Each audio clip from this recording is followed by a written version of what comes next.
as she stood by Payne's side, a neutral expression present on her face as she stared at her leader. I know it's important and all that, but I am not feeling well right now.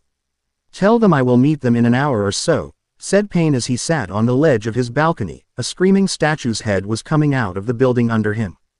Conan grew concerned and walked forward to stand behind him, giving him a once-over for any kind of visible signs of sickness. Finding none, she moved forward and sat down beside him, looking over the raining clouds as they thundered with lightning once in a while. The lightning was indicating that Payne wasn't feeling well emotionally. Even though rain was a common sight in a megacar, one could hardly say that they have seen clouds thundering over their heads in the moist environment of AIM. Despite being a land of rain, lightning was a rare sight in AIM as the most of the rain was non-seasonal. What's the matter? Why are you so upset all of a sudden? You know you can tell me anything, right? Asked Conan as she placed a hesitant hand on his shoulder, forcing him to look towards her. Their eyes met, and for once, Conan could swear she could see a lonely child in his eyes, desperate for some comfort. His eyes turned from left to right as he tried to come up with some explanation for his changed emotions. I think there is no lying to you. The Kyuubi is making it hard for me, you know. He keeps sending in the nightmares of my birth night. The death of my parents, their last words about how much they loved me. How much they were going to miss me. The Kyuubi's paw driving through both of them as he roared in rage. They lifeless dull eyes of my mother and the small smile on my father's pale face as he sacrificed his soul for that cursed village, continued Payne as he struggled to maintain his composure. Conan could see it was breaking him, so she tried to come up with an idea to cheer him up. Payne, do you hate your father, the Yondaime, for sealing the Kyuubi in you? Asked Conan as she observed his facial features for any kind of emotion. No, I mean yes, I was angry for a while after finding out that the man who gave me the curse of my life was my own father, but after gaining the memory of his last words, said Payne as he remembered the words clear as crystal. You are my son and I am sure you can control the Kyuubi's power. I regret doing this to you, but I have a duty to my people. I am sorry, Naruto. I know you'll grow without any parents, without a finger to teach you how to walk, with the shoulders to give you a ride, but know this. I'll always be watching over you, and no matter what you do, I'll always be proud of you because you are my son and I love you. I am more angry those villagers who he sacrificed his life and his son for. My father was a legendary shinobi and a noble man, but those bastards used his nobility for their own gain. How dare they treat me like did after my father's sacrifice, after my sacrifice. Conan only gave a nod of understanding and squeezed his shoulder to show her support. Now I can see why you were the best suitable choice for the title of Payne of AIM. After all the hardships you endured in your short life in Konoha, all the pain and sufferings you had to go through, I would have been surprised if someone else was a better option. Said Conan as she looked forward at the now silent rain. How is your Fuinjutsu training going? Not like there is someone here who could teach you, but still, asked Conan in an attempt of changing the subject of their small talk.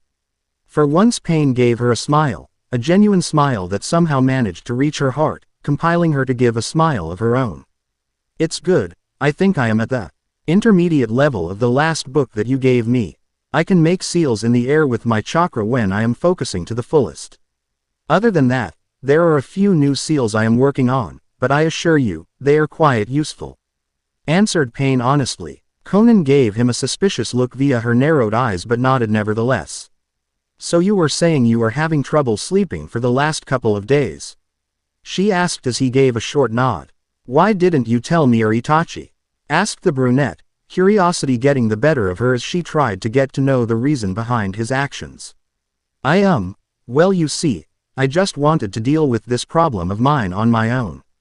Concerning any of you anymore will only increase your headache, and believe me, I know what a bad headache feels like, said Payne as he started to stand up. Conan's gaze followed his every move as he started to walk towards his quarters. Where are you going? Asked Conan as she too stood up. I think I am gonna take a short nap. I can at least try to get a little nightmare-free sleep in a while, right? Answered Payne with sarcasm as he reached his room's door, which was on the left side of his office. All right, I will tell Deidara and Hidan that you'll meet them in the evening. said Conan as she walked off. Payne just stood there, his eyes following Conan as she disappeared on the edge of the waiting hall.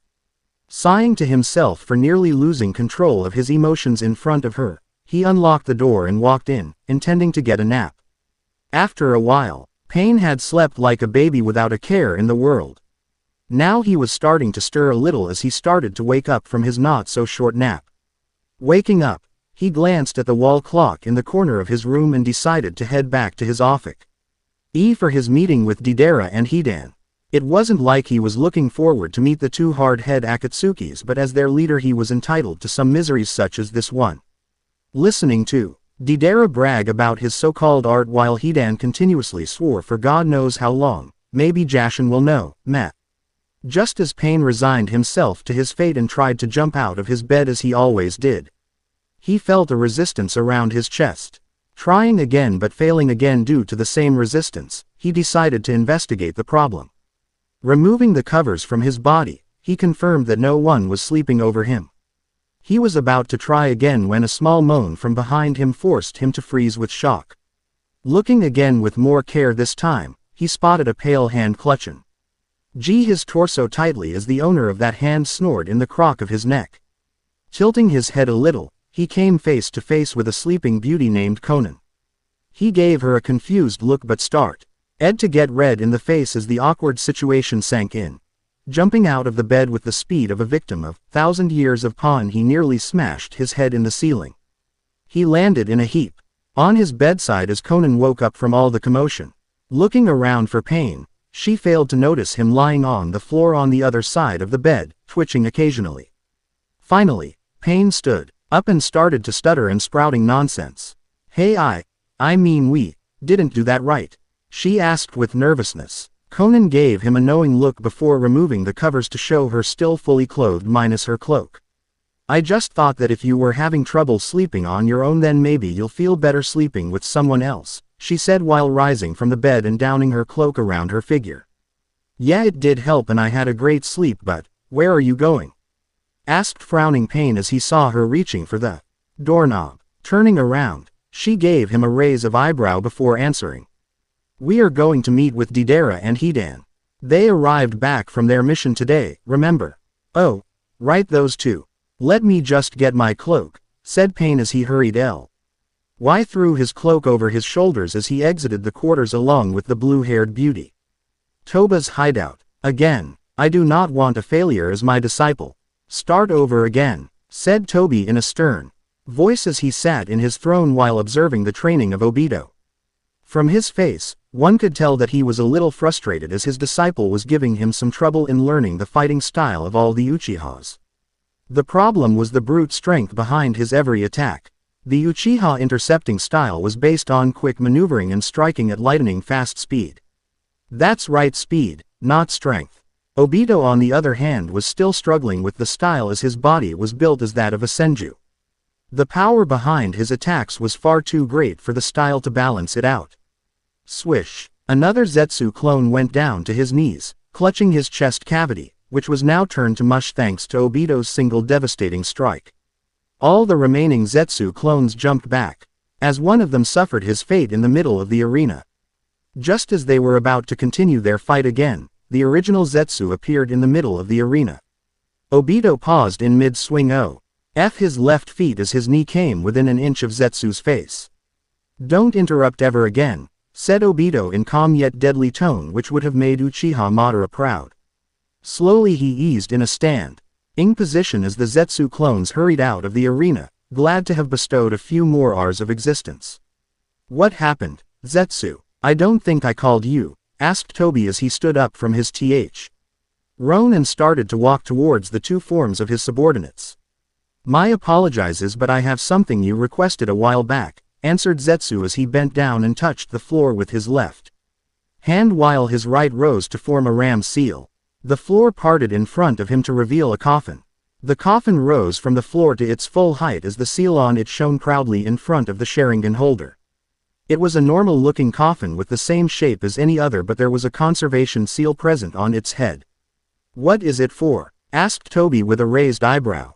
"Why didn't you ask for a partner for Obito?" This is the individual that I judge to be the best choice for the job, answered Zetsu as he moved forward to approach the coffin. Raising his hand, he laced it with chakra before placing it on top of the seal. The seal started to glow a bright red before shimmering away in an oddly manner. Moving back, he placed his other hand on top of the lid and gave it a tug to open it. He had to jump back a little as the lid nearly came falling down on his toes. The coffin opened to reveal a female, a definite kunoichi if her well-maintained body was any indication. She was quite tall and reached around Toba's ear level in height. Her hair were made in a spiky bun behind her head while some strands of her blue hair fell in front of her face as well. Her lips were ruby red due to some long-done makeup and a little dried blood alike.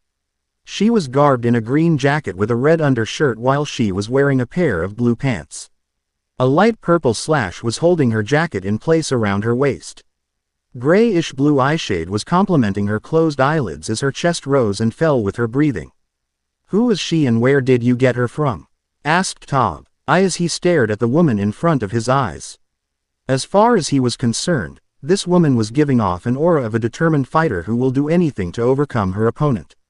As for Obito, if his master approved of her, then there was nothing he will object about, for his master knew everything, which was good for him. "Oh, you see, until recently she was a loyal subordinate of a long-time enemy. I found her in the outskirts of Nami no Kuni where she was stationed.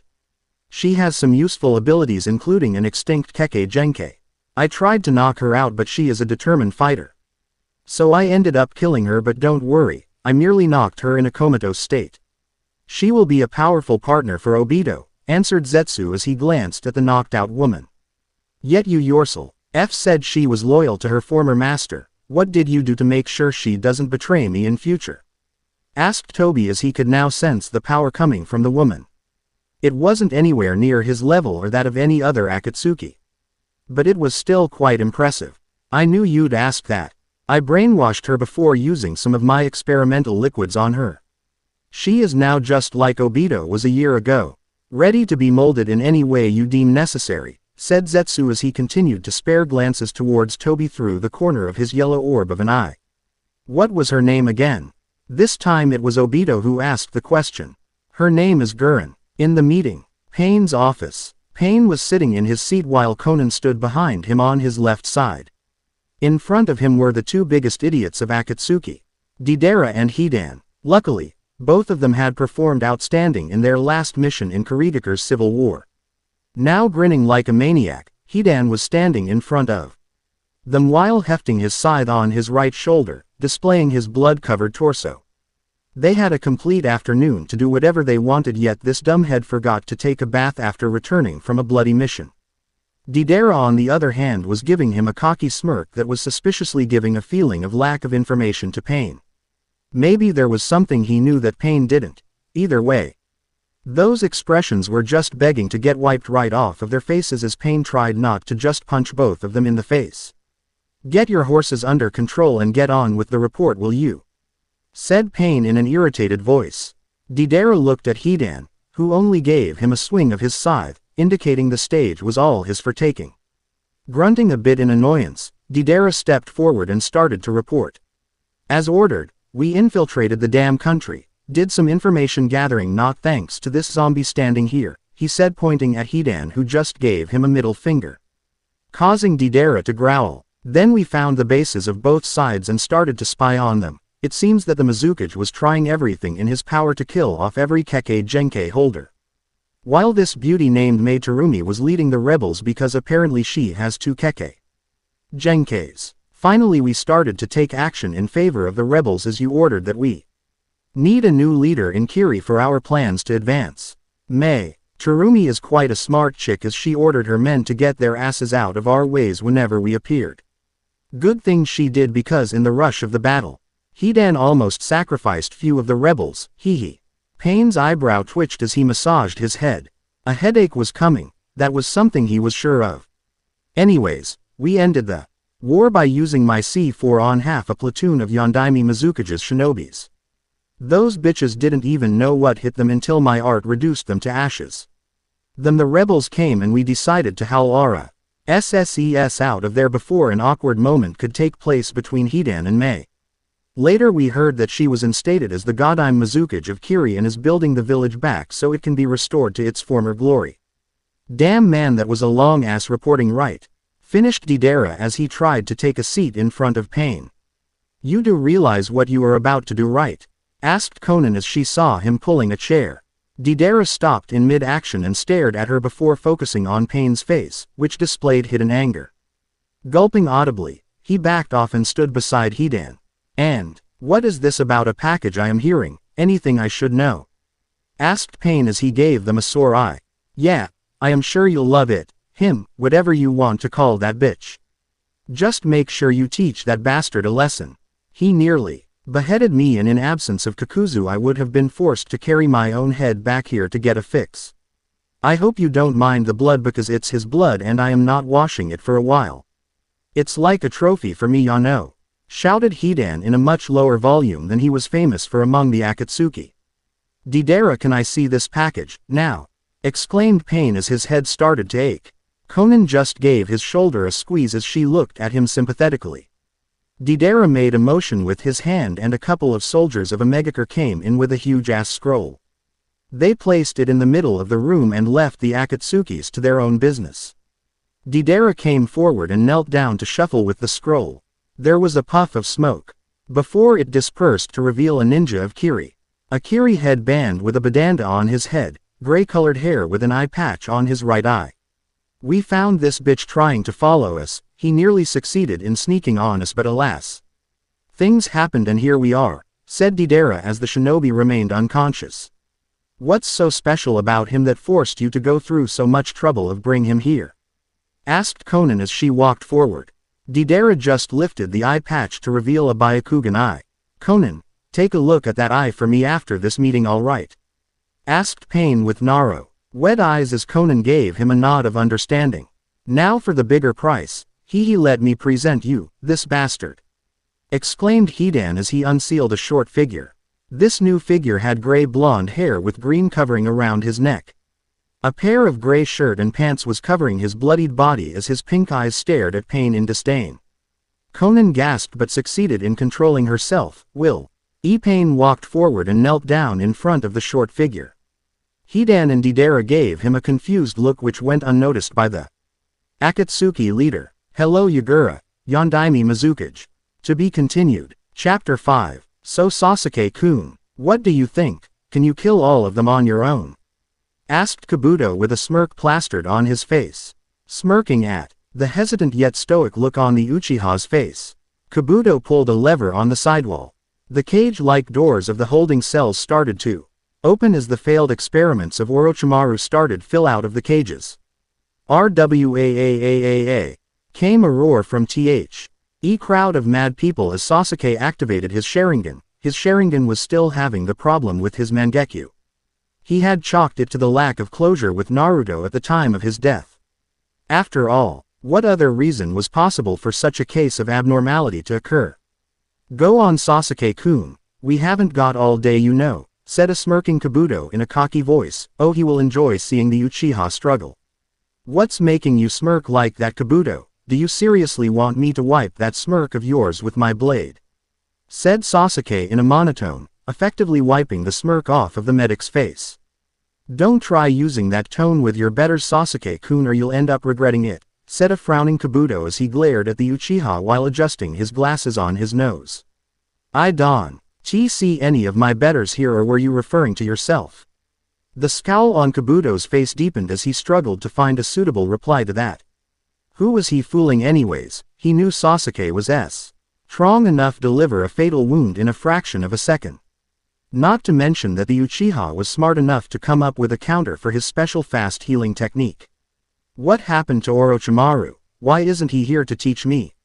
Asked Sasuke, though he had his suspicions about the absence of the snake Sanin. Orochimaru-sama isn't feeling well, and will not train you for maybe a month so. I suggest you try getting cozy with these new friends of yours, answered Kabuto as he turned around and started to walk out of the dungeons. Sasuke stared at the retreating figure of the silver-haired medic. After getting rid of Itachi, The only one Sasuke will take the time of his day to kill was Yakushi Kabuto. The Med Nin was starting to become more and more cocky by each passing day. Though he just gave him a good news. If Orochimaru was really suffering from the decaying of his current body, then it meant Sasuke will never get a better opportunity in getting out of Orochimaru's control. Cough, cough, cough. Kabuto. How is Sasuke-kun's training coming up? Before the snake Sannin could finish his sentence, he was overcome by another coughing fit which was becoming a frequent occurrence. Kabuto stared at his master with worry shining in his eyes behind the spectacles as he increased his speed of grinding the herbs for the Sannin's medicine. Finishing yet another long sequence of coughs, Orochimaru slowly lowered his palm from his mouth. Dark red blood was glittering on his hand, which didn't go unnoticed by the medic in the room. Sasuke-kun's training is going at a considerate pace, Orochimaru-sama. But if I may, asked a hesitant Kabuto as Orochimaru gave him a nod. Sasuke-kun is getting ahead of himself. His behavior is changing suspiciously, and I am sure there is something going on in his mind. Which won't good for us. Sensing the changes in his behavior and your degrading health, I'd suggest the soul transfer ritual must be performed in the next couple of days. Completed Kabuto as he finished grinding the herbs. I know, Kabuto. Sasuke-kun is planning something, but both of us know that whatever he plans, he will never succeed as long as I am alive. I will. I'll have his body and then I will have those eyes. Sharingan ku, said Orochimaru as he placed a hand on the left side of his face. Kabuto walked towards the bed of the snake Sannin and handed him the saucer containing the freshly made medicine. Orochimaru took the saucer and without giving it a second thought, downed all of its contents in his mouth. As soon as he drank the bad-tasting medicine, his body gave another lurch and he started to cough violently. The saucer fell from his hand and smashed into the stone floor of the room, pieces flying in every corner. I'll be going now, we have a situation in the south hideout. After Gurren's disappearance, that place is still in an uproar, informed Kabuto as he walked towards the door and quickly left the room, disappearing in the dark corridors of the hideout. Just as Kabuto left, Sasuke appeared in front of the room, his sword drawn and a look of determination in his eyes, both of which showed the level 3 Sharingan. Opening the door, he walked in to find a sick Orochimaru resting on the bed. Upon his arrival, the Sannin opened his eyes and stared at him for a while, before giving a chuckle as the response. Sasuke-kun, when I knew you'll be making your move soon, I didn't know it would be right now, said the pale-skinned man as he sat upright in his bed, hands on his lap. If you knew I'll be coming, then it's safe to assume you also know why I am here, asked Sasuke as his grip on his sword tightened. Of course, or have you forgotten who am I? Asked Orochimaru in response. I thought it was your teammate's field of work. Never pictured you as the information-gathering type, answered Sasuke as he started to walk towards the bed. Orochimaru just chuckled in response as prepared himself for the soul transfer ritual. Just as he raised his hand to make the necessary hand seal, Sasuke threw his sword at him and pinned his hand to the back wall. The sword was covered in lightning chakra and started to end jolts of lightning in the Sannin's body. Orochimaru gritted his teeth as he struggled to get the sword out of his palm. Before he could succeed, a set of shurikens came flying from Sasuke's hands, covered in chakra, and pinned him down on his bed. Even the great snake Sannin is nothing when suffering from illness, such a pity. I would have fought you more just for the fun of it, but in this state of being, you'll only struggle to keep that body from falling apart in the middle of the fight, said Sasuke as he started to go through a set of famous hand seal. Orochimaru's eyes grew wide in alarm on recognizing the seals. Kaden. Gokaku no Jutsu, Fire Release. Great Fireball Technique. A blazing ball of fire came out of Sasuke's mouth and sped towards the pinned Sannin at blinding speed. It smashed in the wall and singled the whole side of the room. Orochimaru's screams of agony were soon resounding in the hallways as the Sannin was nearly burnt to crisp. Finally, when Sasuke cancelled the jutsu, the fire died down, revealing a body of Orochimaru with third-degree burns covering it, smoking coming out of various parts of the body. The smell of burned flesh filled the air as the snake Sannin started to cough loudly. On hearing the coughing, Sasuke turned to glance at his face again. Blood was dripping from Orochimaru's lips as he struggled to recover from the coughing fit and third-degree burn alike. Frowning a little, Sasuke fully turned around to face the Sannin again. I admit I underestimated you, Orochimaru. I thought one of those will be enough to kill you, but now I see I was wrong. It must be hurting a lot, right? Don't worry, I'll be merciful and this next one will definitely end your pathetic existence, said Sasuke as he started to go through the same hand seals. He was interrupted by the sudden evolvement of Orochimaru's coughing into a full-blown laughter. Ku, you really think you can kill me, Sasuke-kun? That I would be a fool enough to teach you everything I know. You were 100 years early in your attempt of killing me, boy, came the voice from behind the smoke. As Sasuke stared at the smoke, he saw Orochimaru's body changing. Thousands and thousands of snakes started to come out of his skin and cover him. His mouth started to stretch at inhuman lengths as his hair started to cover his face. Clang, clang, clang. One by one, the icons embedded in his body started to fall on the floor, and finally his sword joined the projectile weapons as well. Sasuke backed away just as a huge snake emerged from the smoke. Yellow shining EYs started at him in a mixture of greed and anger. A snake-like tongue coming out of its mouth again and again. Black hair of Orochimaru adorning the snake's head and white scales covering the rest of the body. You really think you can kill me? I knew that you'll try to kill me and I decided to let that happen. That's why you succeeded in attacking me just a moment ago. But now that you know how ailess you are, I will take your body as my soul's next vessel. Prepare to be devoured, Uchiha! Thundered the snake as it gave a dangerous hiss. Sasuke immediately started to form hand seals at a fast pace, determined to get out of this hideout and fulfill his lifelong ambition. Unfortunately, a sword came out of the snake's mouth and went straight through his right palm and shoulder, effectively ling out any use of ninjutsu in the fight. The snake reared back before springing forward and devouring the upper torso of the Uchiha. Inside Orochimaru's world, Sasuke found himself in a dark world. Wherever he looked, all he could see was darkness stretched to the end of the horizon. He was about to start looking around when suddenly a cage appeared around him, along with Orochimaru. This is my world, Sasuke-kun. Now you can't escape from here. I will get that body no matter how much you try to resist, said Orochimaru as he gave him a smirk, ready to devour him. Sasuke tried to move, but much to his dismay, there was a fleshy thing bubbling under him, clinging to his feet as it rose higher and higher on his body. He again tried to move, this time focusing on the resistance on his lower body. But all he managed was a twist of his neck. Slowly but surely, he realized that it wasn't the pinkish goo that was restricting his movement, it was his own body which was refusing to obey him. All he could feel was the contracting muscles in his biceps and shins as he made a decision. He will need some extra help to break out of this mess, a power boost, something strong enough to sting the Anin in order to provide him a chance of escaping this world. Coming up with a plan that was the only course of action possible at the time being, Sasuke stopped his struggling and closed his eyes. Finally submitting yourself to me, Sasuke-kun, teased Orochimaru as a grin started to spread across his face.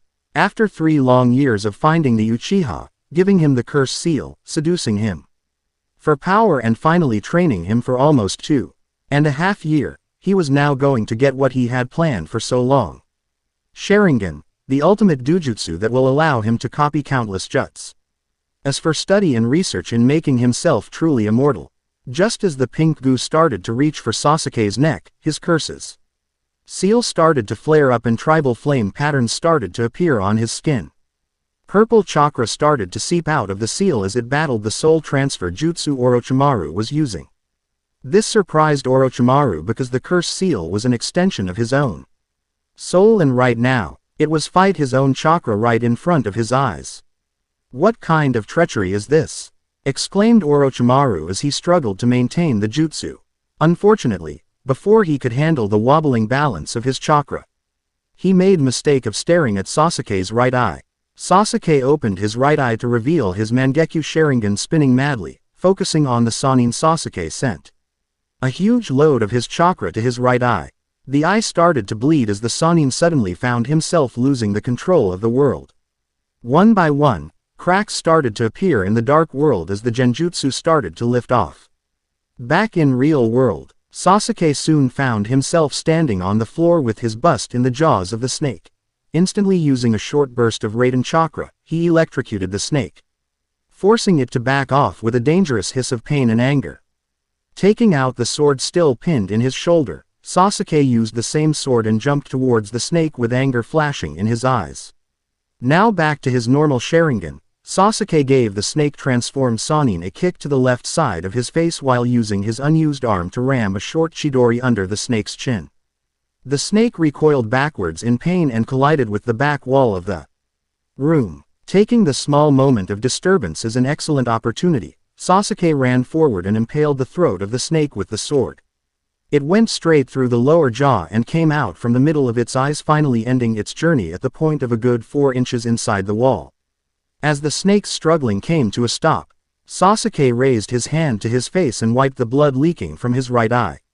He stood there for a moment, staring at the blood smeared on his palm, trying to contemplate what he will do next. Finally, he decided to just leave the hideout as soon as possible lest gamble the chances of getting all the Kusa shinobi hot on his tail. Standing and looking around for his sword, Sasuke soon spotted the blue-handled sword buried in the floor near the gate. Walking briskly to the door, he retrieved his sword before turning around to stare at the snake still impaled on the wall. Tisk, and the door was slammed shut. Just as the chakra signature of Uchiha Sasuke left the vicinity, the stomach of the snake started to contract. Pulsing a little before being torn from the inside, the stomach parted to reveal a gasping snake Sannin. Orochimaru came out of the snake's body on trembling legs before collapsing on the floor, his hands shooting upwards to massage his throat. Even though his physical appearance was that of a defeated shinobi, his eyes shone with barely contained rage towards the Uchiha responsible for his condition. Kabuto, outside the hideout, 7 miles in west, looking behind, all he could see was fast-moving lush green tree leaves and branches as he jumped from tree to tree at his best speed at the current moment. Fighting Orochimaru in his own world had been quite taxing on him as he was suffering from the backlash of using the Mangekyu. Now he was seriously regretting not training his Mangekyu in his time under Orochimaru's wing. Now, he knew that Itachi wasn't just going to come to him, looking for a fight. If he wanted to fight the elder Uchiha, then he will have to track him down. Tracking down a shinobi was not an easy task though, and tracking down an Akatsuki was even more nerve-wrecking task than killing 100 bandits. Sasuke was many things. He was strong, smart, cunning, conservative, but a fool was not one of them. He knew that to find a whereabouts of Itachi, he will have to track a member of the International Criminal Organization. If the situation went out of control and he was forced to fight an Akatsuki, it would definitely spell trouble for him. Akatsuki members weren't the shinobi one would try to have a face-off with, they were ranked S-class for a reason after all.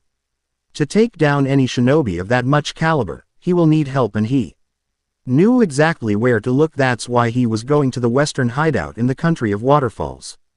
2 potential recruits were stationed in that hideout and Sasuke was sure they will join him in his conquest. Sasuke's thoughts were interrupted when his Sharingan caught a hint of movement in front of his location. Without stopping for even a second, he started to draw his sword from its sheath. Right as he was about to reverse his grip on the sword's handle, a figure appeared on the horizon of his sight as the dark shadow of the person traveled at lightning speed on the forest floor. Before Sasuke could balance his grip on the sword, the figure stepped on a tree branch before jumping forward with tremendous strength, reducing the branch to splinters. The figure was flying right towards him as Sasuke steeled his resolve to fight this stranger. However, the figure completely ignored the presence of the Uchiha and twisted himself a little and passed the startled Sasuke with a hair-thick space to spare. The person had his eyes focused forwards as the time slowed considerably while Sasuke's Sharingan tried to study the person. Just the way the person now confirmed shinobi had appeared. He disappeared behind Sasuke as Sasuke came to a sudden halt in his flight. Landing swiftly on a branch, Sasuke processed the visual information his Sharingan has nagged to gather about the stranger in that fraction of a second. Blonde hair, fair skin, tall, almost as tall as Sasuke, and that cloak. The Akatsuki cloak. Maybe he can finally get some information on the way of fighting of at least one of their members. If everything went as he hoped it would, he will get to copy that Akatsuki's fighting style as well. With his next course of action present in his mind, Sasuke took a 180 and quickly started to head back towards Orochimaru's hideout's direction. What he couldn't quite understand was what was this Akatsuki doing in this area of the forest. As far as Orochimaru told him, the Akatsuki were not pleased by the sudden betrayal of Orochimaru and wanted something back from him, something of great importance to the organization. Maybe T.S. Akatsuki was here to collect that important thing. If that was right, then he was definitely heading towards the hideout to face Orochimaru. He may have failed to kill the Sannin himself, but he had wounded him pretty badly, and that would definitely play in the Akatsuki's favor. Looking forward, Sasuke failed to spot the cloaked figure that he was following. The Akatsuki was fast, too fast for H.'s liking, and to top it off, Sasuke himself wasn't moving at his top speed because of the fatigue his body was feeling after facing of a Sannin, even if the said Sannin was ill. With his next destination set as the hideout, Sasuke pushed his body to its limit to at least get there in time for some opportunity of taijutsu copying. Orochimaru's hideout throne room. Orochimaru was standing in front a group of shinobi widely known as the Sound Four. On his left was Kabuto and on his right was Kimamaru. The last no-wielder of Dead Bone Pulse was glaring at his feet as he remembered how many times that damn Uchiha had belittled him in front of his master. Try using those skinny bones of yours against my sword, it will make it clear that you are beneath me. Those words were still fresh in his memory, and he'll make him eat those words for his master. To think he had the nerve to attack Orochimaru-sama in his own lair. Kimamaru always knew there was something weird with the way the Uchiha acted around the hideout. He had pointed out the fact in front of Orochimaru, but the Sannin had supported the Uchiha. Now the same Uchiha had betrayed them. Nothing new there after all, for the sake of more power. He was willing to betray his own home village, a village as powerful as Konoha. He was seriously either out of his mind or lacking in the field of brains. The Sound Four were upset with T.S. Uchiha as well, because in order to fetch him, they had nearly died. If they hadn't retreated when the Konoha's reinforcements arrived, then they would have been buried under the ground somewhere right now. All four of you, head to a separate hideout and deliver the message. Uchiha Sasuke is to be hunted down throughout the elemental nations. I want his body. He possesses the last pair Sharingan I need in order to gain the unimaginable power. Complete this task and I will give you reward you can only imagine, ordered Orochimaru as he downed a vial full of purple liquid. As soon as the liquid entered his body, he started to feel better. The color of his skin began to turn pale instead of the dull one it previously was. His eyes started to shine as they used to, and his back started to straighten. The Sound Four kneeled down in front of their master and in unison only seen in well-trained shinobi answered. As you wish, Orochimaru-sama. Boom. The roof of the throne room collapsed like a leaf as it came crashing down on the floor of the hideout hidden beneath. A cloud of dust and smoke erupted from the spot where the broken part of the ceiling crashed and obscured the view of everyone in the area. Orochimaru, Akatsuki have summoned you, came a calm and collected voice from behind the dust cloud. Quickly using a short burst of futon chakra, Orochimaru pushed the dust out of the room via the newly made hole in the ceiling. The dust disappeared to reveal a crouching form of a male adorning the famous cloak of the Akatsuki. Blonde hair were all that greeted them as they shed in front of his face all the way to the edge of his lips. He also had a thick ponytail on the back of his neck with a necklace gleaming on his neck. Who are you, if I may ask, because I don't remember you being in the Akatsuki? Asked Orochimaru as he started to handle the situation in the best way he deduced. The man didn't answer. Instead he stood up to his full height, revealing a face long since thought to be dead. Orochimaru was sure, even if the whisker marks were absent, this was the face of one Uzumaki Naruto. However, what actually caught his eye was the blank expression the Uzumaki's face. Quickly motioning towards his shinobi in the room, Orochimaru soon had Naruto surrounded by his Sound 5 plus Kimamaru from all sides. Ah, Naruto-kun, such a surprise. I thought Sasuke-kun killed you at the Valley of End. Asked Orochimaru with a threatening sideways glance at Kabuto, who flinched. Quote. What's this? No words. No proclamations about becoming the Hokage. Or defeating Sasuke-kun? Asked Orochimaru, trying push the blonde to give him something, anything. Quote. I see. It only the face which remains of the old Naruto I knew, huh?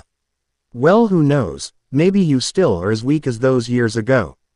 We'll find out eventually, right? Again tried Orochimaru. Quote. What are you here for? Come on, tell me, asked Orochimaru, finally feeling insulted by the lack of reply from the blonde standing in front of him. Naruto said nothing, but he raised his right hand and pointed at the ring secured on Orochimaru's index finger of his left hand. All the property of the Akatsuki must be recovered, said the Akatsuki. Orochimaru glanced down at the ring and gave a smirk. Therefore, the brat was here for the ring. Orochimaru wasn't fool enough to just give up such a valuable asset.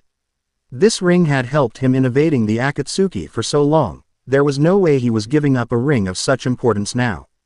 Sorry Naruto-kun, but you see I don't want to give it up. So why don't you try and play with my colleagues? I am sure they will entertain you, said Orochimaru as he turned around and took a seat on his throne. Naruto gave no indication of answering as the Sound Four started to encircle him. Weapons at ready. Tilting his head a little, he eyed the largest man among the group who suddenly went stiff as stick before going back to normal. Others seemed not to notice it and started to prepare to take out the man posing threat to their master. Just they tried to attack the blonde, Jirobo, as that right? Jumped in front of the web-shooting ally of his before assaulting him with lightning-fast punches. This caught everyone else by surprise, which Naruto utilized with pleasure as he shot forward and using a wind-enhanced fist, tore out the obvious leader's abdomen. The unlucky guy started trying to somehow stop the bleeding but soon met the ground with a loud thud. Just after a few seconds, Jirobo was finished too as his opponent was beaten to a pulp. Tayuya, who was scared shitless, jumped back to gain some distance. She was confused why Jirobo will suddenly start attacking them instead of the Akatsuki standing in front of them. Before she could solve the puzzle, Naruto suddenly disappeared, making her tighten her guard as her eyes darted from side to side. Naruto appeared behind Jirobo, a short tanto gleaming in his hand as he delivered a strike, separating his head from his body in one swift motion and thus effectively ending the life of the third member of the Sound Force squad. Tayuya was too shocked to do anything to save the fat shinobi. She managed to gather her thoughts and calm her nerves. Naruto was about to move towards Tayuya in order to finish her off when she suddenly took out a flute and started to play a melody. Naruto felt his vision go blur as the genjutsu of the melody started to have its effect on his field of vision. Fortunately, this was a visual genjutsu which meant that his Sharingan could cancel it out easily. Shooting forwards towards a scared Tayuya, Jirobo's head still in his hand, Naruto made a beeline towards Orochimaru. Just as he had anticipated, Tayuya jumped in front of him in order to obstruct his path. Following the strategy he had come up with earlier, Naruto jumped towards her and without using his tanto he just pushed the dead man's head in her hands before shoving her to the side.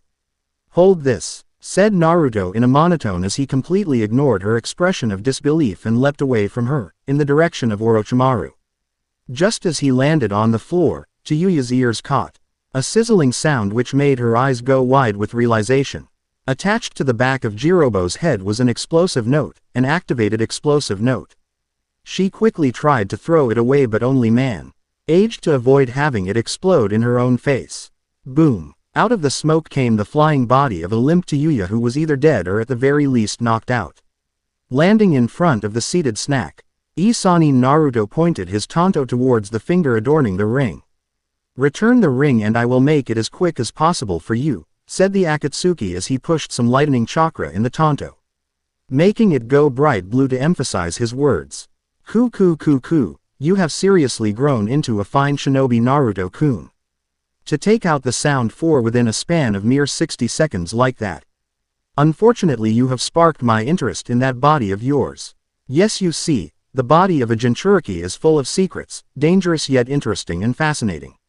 That's the reason I tried kidnapping your mother Kushina.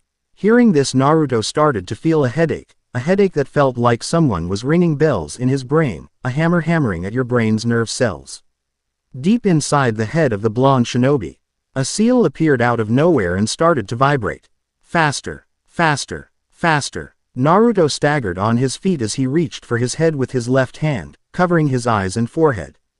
Orochimaru, on seeing the effects of his talk, smiled and with a smirk continued. Those Nuke Iwa nins were such a failure, being defeated by a brat such as the Namikaze. Faster, faster, faster. I should have taken that red head for myself, killed the Nuke nins as well as that blondie. Faster, faster, faster. Then I could have killed her myself and used her body the way I saw fit. Crack. A crack appeared on the seal as its vibration came to a halt. The swaying of Naruto also came to a sudden stop as his Sharingan activated automatically. Staring at his hand as he was still covering his forehead and eyes with it, Naruto quickly regained his stoic composure as he remembered the training of his master. He was sure Zetsu was somewhere in this area, recording the events to show then to his master. This was a test his master had assigned him. According to him, this will help in getting him in the Akatsuki. Hearing a couple of names will not stop him from completing the task given to him. The task of the retrieval of the 11th ring and the execution of Orochimaru. Maybe he should have taken up that offer of help Gurren had offered. Deactivation his Sharingan. He removed his hand from his face as he stared at the Sannin in mild boredom. His eyes showing annoyance as he was getting fed up with this guy calling him Naruto-kun. Who the hell was this Naruto fella wasn't his concern. But as far as he could remember he was Uchiha Obito, his master's only pupil. Kabuto, Kimamaru-kun, kill him please, I have had enough of his intrusion in our matters. Ordered Orochimaru as his expression suddenly became that of an irritated father displeased by his children. Hi Orochimaru-sama, came the reply from both shinobi as they sprang into action and jumped towards Naruto. Sensing danger, Naruto leapt away just as hundreds of bone spikes rained on his position, curtsy PF Kimamaru. Landing in a crouching position, Naruto sensed another attack oming from his right and twisted his body just in time to dodge the lethal chakra scalp of Kabuto. Twisting his body further and grabbing the outstretched arm of the Med Nin, Naruto delivered a bone-shattering kick to Kabuto's right shoulder.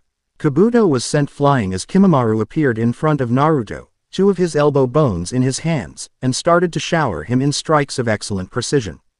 Naruto quickly paddled backwards, drawing his Tonto in the process and started to parry the strikes. On seeing that his strikes were being either parried or blocked, Kimamaru increased his speed and started to mix surprised alterations in his attacking pattern. This seemed to do the trick as some of the strikes started to come quite close to hitting Naruto. Just as Kimamaru delivered a strike, Naruto's Tonto and the free hand blocked both his strikes.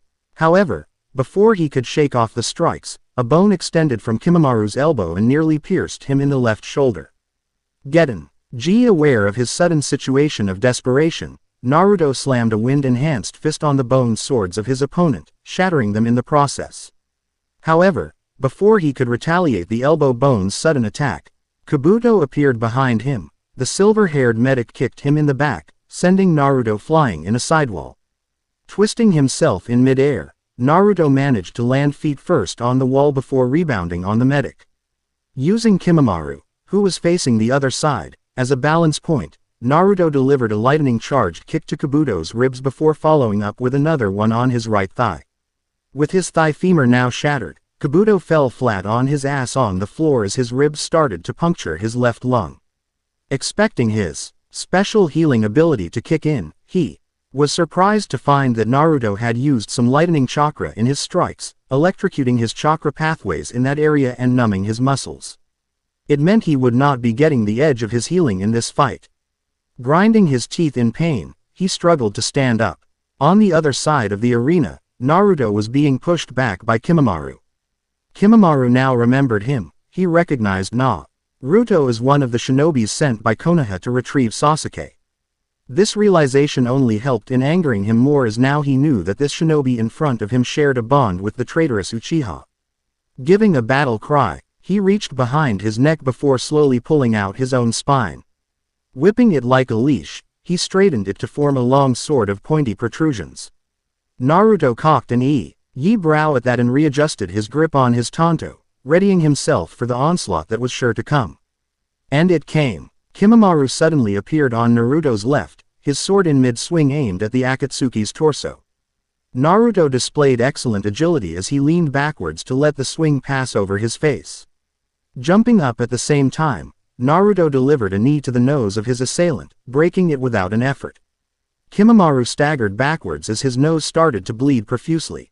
Without wasting the interval it provided, Naruto sprang into action as he launched himself headfirst in the abdomen of Kimamaru. The said shinobi was forced to cough up some blood as Naruto crashed headfirst in his body. The blonde's head collided with his chest while his shoulder did the same with his stomach. Forcing down the bile that was about to come out of his mouth, Kimamaru leapt back to create some distance. Naruto would have followed him if his path wasn't blocked by a snake. The SN. Ache hissed as his fangs dripped with deadly poison. Naruto stared at the snake for a while before fixing Orochimaru with a stare. Orochimaru, who was still sitting on his throne behind the snake, smirked and stood up. His eyes shining yellow in color as he slowly started to walk down the altar. His eye never-ending contact with Naruto's as he came down to stand beside the snake blocking the Akatsuki's path. Did you really thought that you, a single Akatsuki, could just walk in my lair and demand a ring that clearly belongs to me? Asked Orochimaru as he raised his hand to stroke the back of the snake on his side. That ring belongs to the leader of the Akatsuki, not you, answered Naruto in a tone that would have made Uchiha Madara sound emotional. Orochimaru gave him a quizzical look before continuing. That means the leader of the Akatsuki must come here to claim what is supposedly his, isn't that right, Naruto-kun? He asked as he gazed inside the eyes of his opponent. No hesitation, no regret of killing the Sound Four, and certainly no fear, thought Orochimaru as he studied Naruto's eyes and posture. Well trained, stance of that of a sword master, he is not the brat I remember. Leader Sama has many important businesses in need of his attention, you on the other hand are not one of them, came the smart-ass reply from the same stoic Naruto. Orochimaru's smirk slipped right off of his face at this comment. He frowned as his tries of forcing Naruto in a desperate position were nullified by the said blonde. Until now, he was trying to avoid fighting the Jinchuriki due to his condition, but now he just wanted to teach him a lesson. He shouldn't have messed with the strongest Sannin like that. Finally deciding to act, Orochimaru dashed forwards at Naruto in order to surprise him with a straightforward attack. Unfortunately, this Naruto wasn't the old one. This one was a shinobi trained to break down each and every defense as well as attack formation or strategy. As Orochimaru came in his fighting region, Naruto suddenly took out a kunai out of his sleeves and leapt towards the Sannin to meet him in midair. Both the fighters were locked in a battle of kunais and shurikens for a short while before Orochimaru decided to switch to ninjutsu. A mistake. Kage no Habi, snakes of shadows, exclaimed Orochimaru as he slammed his hands together. Immediately Naruto leapt back in order to dodge the sudden snake-like shadow creatures emerging from the floor. Suigaden, water release. Water fang bullet, whispered Naruto as he made hand seals with 1 hectare. ND while cutting down the snakes with the kunai. He quickly spat about a dozen churning water bullets in Orochimaru's direction. On sensing the danger, Orochimaru was forced to end his jutsu and dodge the attack by jumping to the side. Naruto was about to continue his assault, but Kimamaru appeared in front of him, blocking his path. If you want to attack Orochimaru-sama, then you'll have to defeat me first. He shouted as his body started to tremble. One by one his ribs started to extend and all the bones in his body started to thicken. He started to scream in pain as he exerted his body to its limits. As his transformation finished, he emerged from the dust as a body creature of sorts. All over his body, spiky bones were protruding in all directions as he panted a little before looking eyes with Naruto. Naruto's eyes showed nothing at all. All Kimamaru could see was his own reflection in them, nothing else. Growling in a throaty voice, he dashed toward Naruto in blind rage. Naruto stared at his opponent as he examined his transformation. His eyes caught a weakness of this boy's bloodline and he was going to exploit it while killing him. He started to exchange blows with the transform. Ed Shinobi as his eyes remained focused on his opponent's face, never leaving it even for a split second. He was waiting for an opening but was yet to get one from the Bone Pulse user. When he was unable to get an opening after a long period of fighting, he decided to use another way. After setting up the requirements, he suddenly dashed forwards and rammed a shoulder in his opponent, wrapping his hands around the surprised Kimamaru. He stared at the bone user before narrowing his eyes. Your nose is still bleeding from that kick I gave you. It seems that your Kekkei Genkai allows you to pull out your bones and regenerated them almost instantly. I have a question, does it works for your skull the same way? Asked Naruto as another Naruto appeared right behind Kimamaru, a Raiden-charged cat. Ana in his hands posed to pierce Kimamaru's skull in a fraction of a second. Kimamaru sensed the presence behind him and turned his head to gaze at the identical Naruto behind him. Gasp! Schlick! The katana went straight through his temple and came out of his neck behind the ear. His eyes immediately glazed over as the bony protrusions on his body started to fall off of his body. At the same time, the Naruto in front of Kimamaru exploded in a cloud of smoke, signifying its identity as a Kage Bunshin. Kimamaru's body landed on the floor with a cold dull thud. The once great clan now disappearing in the history forever. Pulling out his katana from the skull of Kimamaru, he stopped sending the chakra in his weapon, which resulted in the katana transforming back in its Tanto form. Giving it a sharp swing downwards. Naruto got rid of the blood on its blade before depositing it back in its hidden place in his sleeves. The Tanto disappeared in the midnight dark Akatsuki cloak. Turning to look at the coughing Orochimaru, Naruto started to walk towards the Sannin, kunai in hand. Orochimaru saw Naruto approaching and stood up from his crouching position. Stretching out his jaw, a handle came out of his throat that he grasped in his hand before pulling it out swiftly. The famous Kusanagi appeared in its full glory as the Sannin gave it a few test swing to remember the balance of his greatest weapon. Satisfied with the weapon, he pointed it at the approaching Akatsuki before smirking in his direction. It wasn't a good idea to just barge into my hideout and kill my most loyal minions, Naruto-kun. I was thinking of using that body of yours for myself in future, but now I have changed my mind. I will kill you right here right now and your body will become a nice researching subject in my lab. Announced Orochimaru as made his move by sending a gust of laser-sharp wind directly at Naruto. Naruto quickly dodged the attack by sidestepping the wind blade. He made a few hand seals before whispering, Sweden. Bakusui Shoha, water release. Exploding water shockwave. A large size of water wave appeared out of thin air and went straight towards a wide-eyed Orochimaru who quickly appeared under the ground to save himself from the devastating jutsu. Once the water had calmed down enough, Orochimaru appeared above the water's surface only to find himself in a tight situation. All around him, about a dozen Narutos stood with their own tantos drawn, vibrating from the highly dense futon chakra flowing through them. Orochimaru mentally berated himself for underestimating Naruto, even after seeing his abilities in his fight against Kimamaru and Kabuto. He should have known better after Naruto revealed himself as a member of his former organization, Akatsuki. The standards of Akatsuki were quite high, and if Naruto was given an important mission like the retrieval of his ring, then he more than fulfilled the requirements of Akatsuki. He was an S-class shinobi, a feat even famed Hitaki Kakashi had yet to achieve. His pause of rethinking his actions was yet another mistake, as the clones did not stand idly all this time. As soon as he realized his mistake, a volley of fireballs were racing towards him from all directions. Cursing, he tried to dodge them to the best of his capability, yet at the very least 3 fireballs made direct contact with his body. His screams of agony were mixed with the sound of water waves under their feet extinguishing the fireballs. Naruto dismissed his clones as he stood on water waves, an emotionless expression present on his face, as he scanned his surroundings for any signs of the snake Sannin.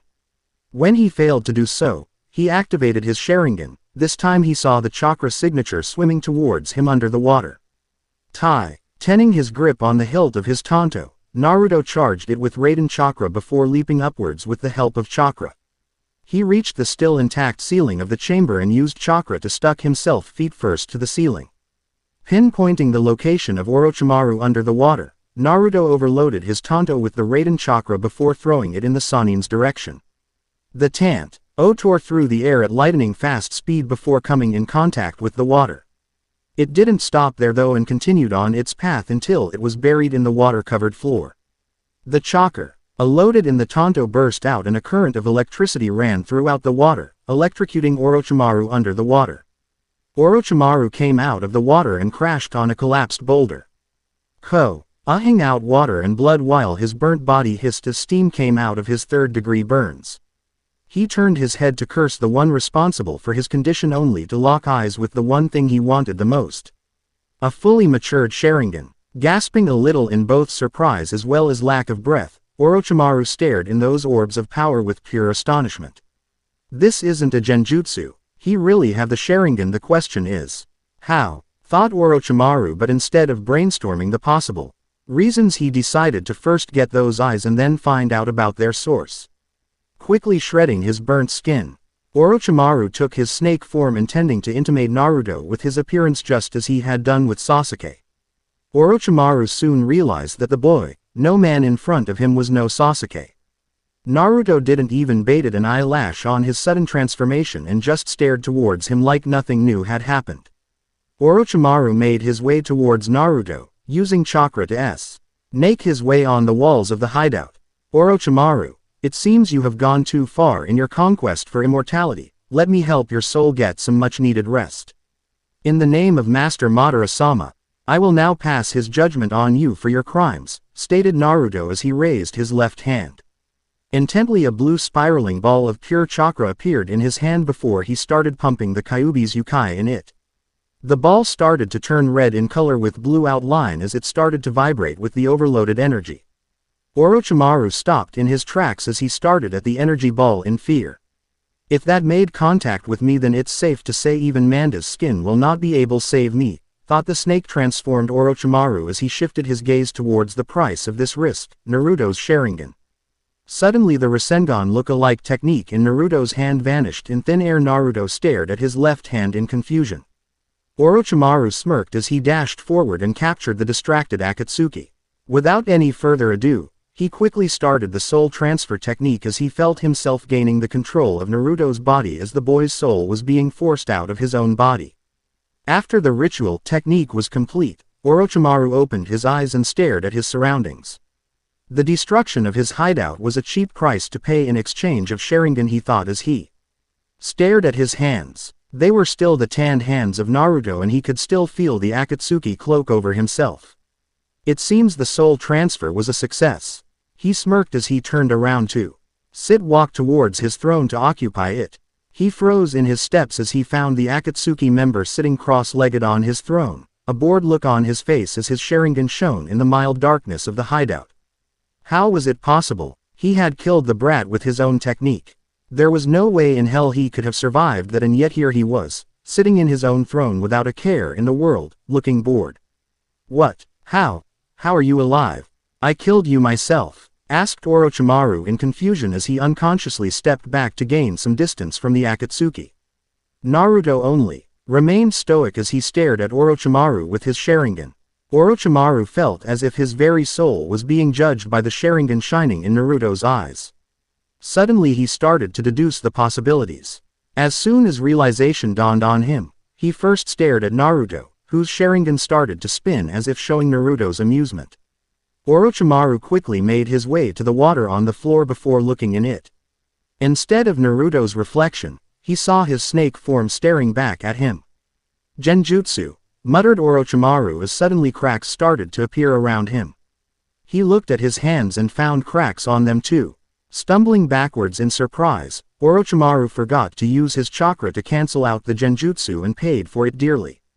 As the world around him started to fall piece by piece, Orochimaru was slowly but surely pulled back out of his imaginary realm. The first thing to greet him was the same jutsu he had witnessed disappearing a while back. Naruto was standing in front of him. The water on the floor surprisingly gone. This is it, Orochimaru, this is your end. Now disappear, said Naruto as he pushed the jutsu in a now human Orochimaru's torso, instantly reducing it to ashes. Orochimaru didn't have the time to even gasp in surprise before the jutsu started doing its devastating handiwork on his body. Smell of burning flesh hit Naruto's senses as Orochimaru's body started to turn into ash. Pushing his jutsu a little downwards, Naruto forced the ball in the ground before hurriedly reaching out and yanking the ring from Orochimaru's finger. Naruto wasn't planning to stay anywhere near the vicinity after activating the last stage of the jutsu and instantly used Shunshin to disappear from the area. Slowly the power surging from the jutsu increased tenfolds as a semi-sphere of red energy expanded outwards from Orochimaru's last known location. It continued to expand until it was almost touching the high ceiling of the hideout, and then boom! At the same time, Sasuke appeared on the branch of a nearby tree. His eyes grew wide on seeing the power of this jutsu, thought the feel of this chakra was somewhat familiar to him, but he paid it no heed. He almost fell from the branch when the jutsu exploded, sending rocks, boulders and other kind of debris in every direction at high speeds. Sasuke had to stab his sword in the tree's trunk in order to keep himself attached to the vegetation. Sasuke was thankful when the explosion died down, but unfortunately, for him, it was just the calm before the real storm.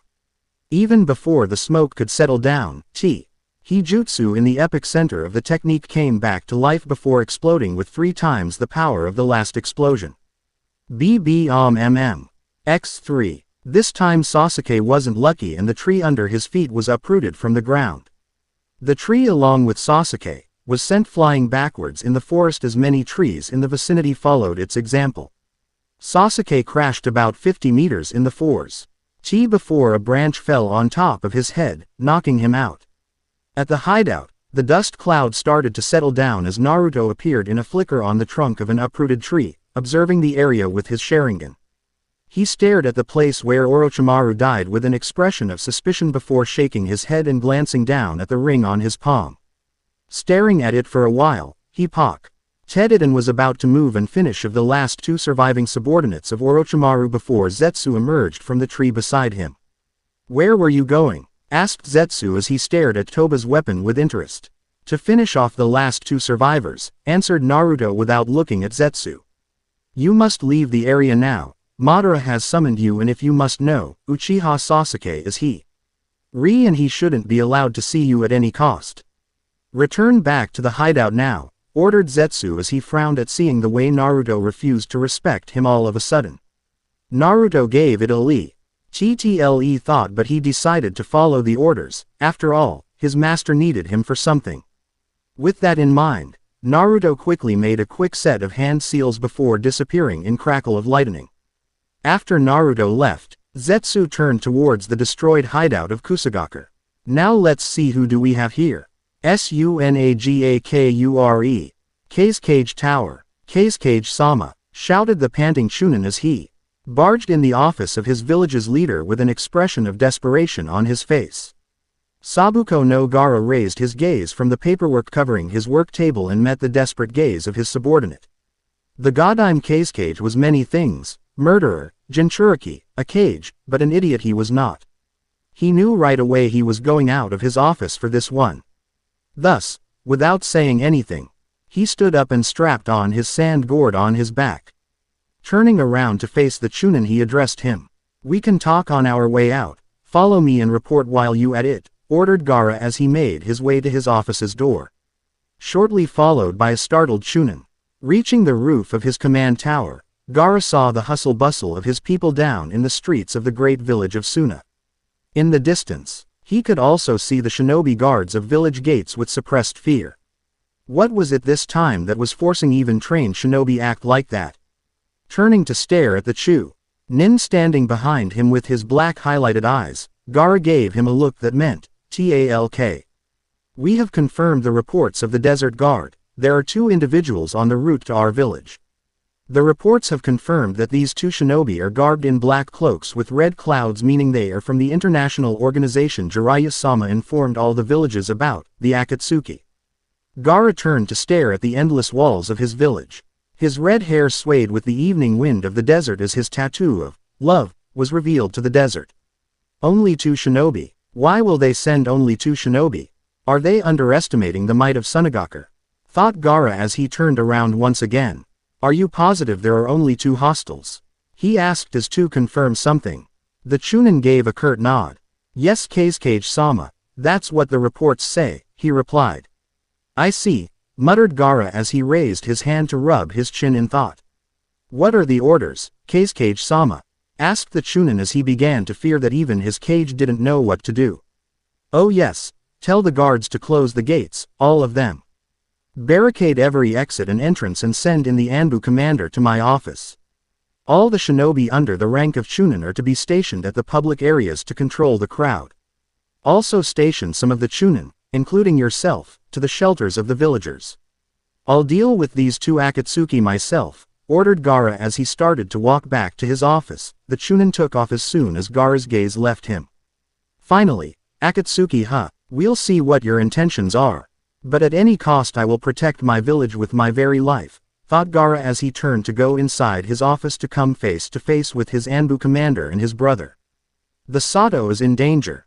We will need every shinobi available to get out of this situation without causalities, said Gaara as he entered his office followed by both the shinobi. The door as closed and not a single word was heard out of the office to tell you the tale about it. Don't worry, your humble author is still standing outside the door to tell you everything in detail. Damn, where is the keyhole for peeping in this door? Exclaimed Namikazeminato.7799. To be continued. Chapter 6. What the fuck? That guy is like what, 16? Even that red-eyed freak was older than him when he fucked his own clan, and I can bet Kakuzu was kicking in his mommy's stomach at the tender age of fucking 16. Were the words used by a very pissed off Hidan.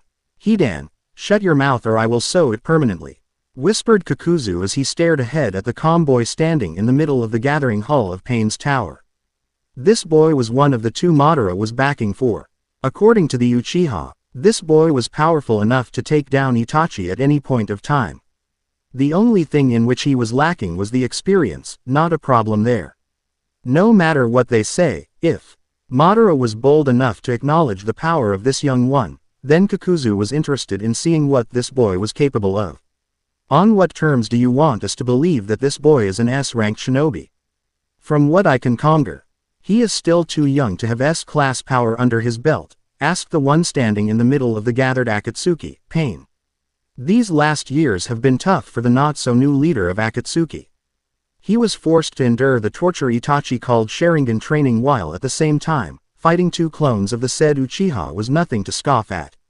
His taijutsu was now on par with Itachi. But he was no longer working on his taijutsu. His real focus was on Fuinjutsu because no matter what he said, at the end of the day, he was an Uzumaki and Fuinjutsu was like a drug to the Uzumakis. I have seen him fight Pain, he is walking killing machine. No matter what or who comes in his way, he destroys and creates his own path. Maybe that's why most of you don't know him. But I am sure once I reveal his name, Itachi will recognize him instantly, answered Madara in his own twisted way of manipulating the information. And what would that be? Asked the stoic Uchiha murderer. Sharingan activated as he tried to get a read on the boy's emotions. Nothing. Oh, you know, I can assure you, he never worked with you, it's one of your ex-Anbu senior who is familiar with him. Someone named Hitaki Kakashi, said Madara with mockery evident in his voice. So he was trying to get a rise out of Itachi, and from the way Itachi's eyes widened a bit, it was working. Hitaki Kakashi has no business here, I don't have time to waste. Madara. This is your last warning, get to the point already, warned Pain as he stared at Madara's mask with irritation in his voice. Of course, I don't intend to waste your time, Pain, it's just that I like to have some fun with my younger clansmen. Anyways, his name is Uchiha Obito. He was report Kia in the 3rd Shinobi Wo. RLD War when the Yellow Flash rained havoc on the Iowa forces. Actually he is the former teammate of Sharingan no Kakashi and student of the late Yondaime Hokage. This got the desired effect from the audience.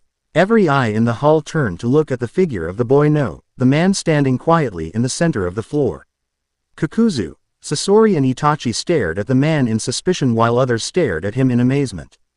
Pain gave an emotionless look at the mention of the Yondaime while Conan gave him a worried look for a fraction of a second before becoming stoic. He can't be Uchiha Obito. Because Uchiha Obito was reported Kia 17 years ago and at that time he was a genin of Konohagakure. As a former Konoha shinobi, I know that he was at least 13 years of age at the time of his supposed death, said Itachi before raising his right hand and pointing his index and middle fingers at the man in front of him. And he is not 30 years old, he finished without missing a beat. Care to explain that? Asked Deidara as he turned to cast a questioning glance at Madara. He may have never liked Itachi in person, but he knew that the Uchiha was on hell of a walking booth of information when it came to suspicious things, like this one. I found him on the verge of death, half of his body was crushed under a huge boulder and only with the help of Zetsu was I able to save his life. He had a strong will to live. Maybe that's why I decided to help him. After saving him, I treated his wounds while Zetsu healed his broken body. As for what I did with him after that, I let him go, said Madara. That doesn't explain the presence of multiple seals I am seeing on his body via my Sharingan. Those aren't your normal Fuinjutsu techniques inscribed on his body, those are some of the most powerful ones I have ever seen in my career, said Itachi as his eyes narrowed towards the now two Uchihas in front of him. Those seals are there to keep his body together, they're the ones we used to fix his body back in a single piece, those and some other methods of course, but we are leaving the point here.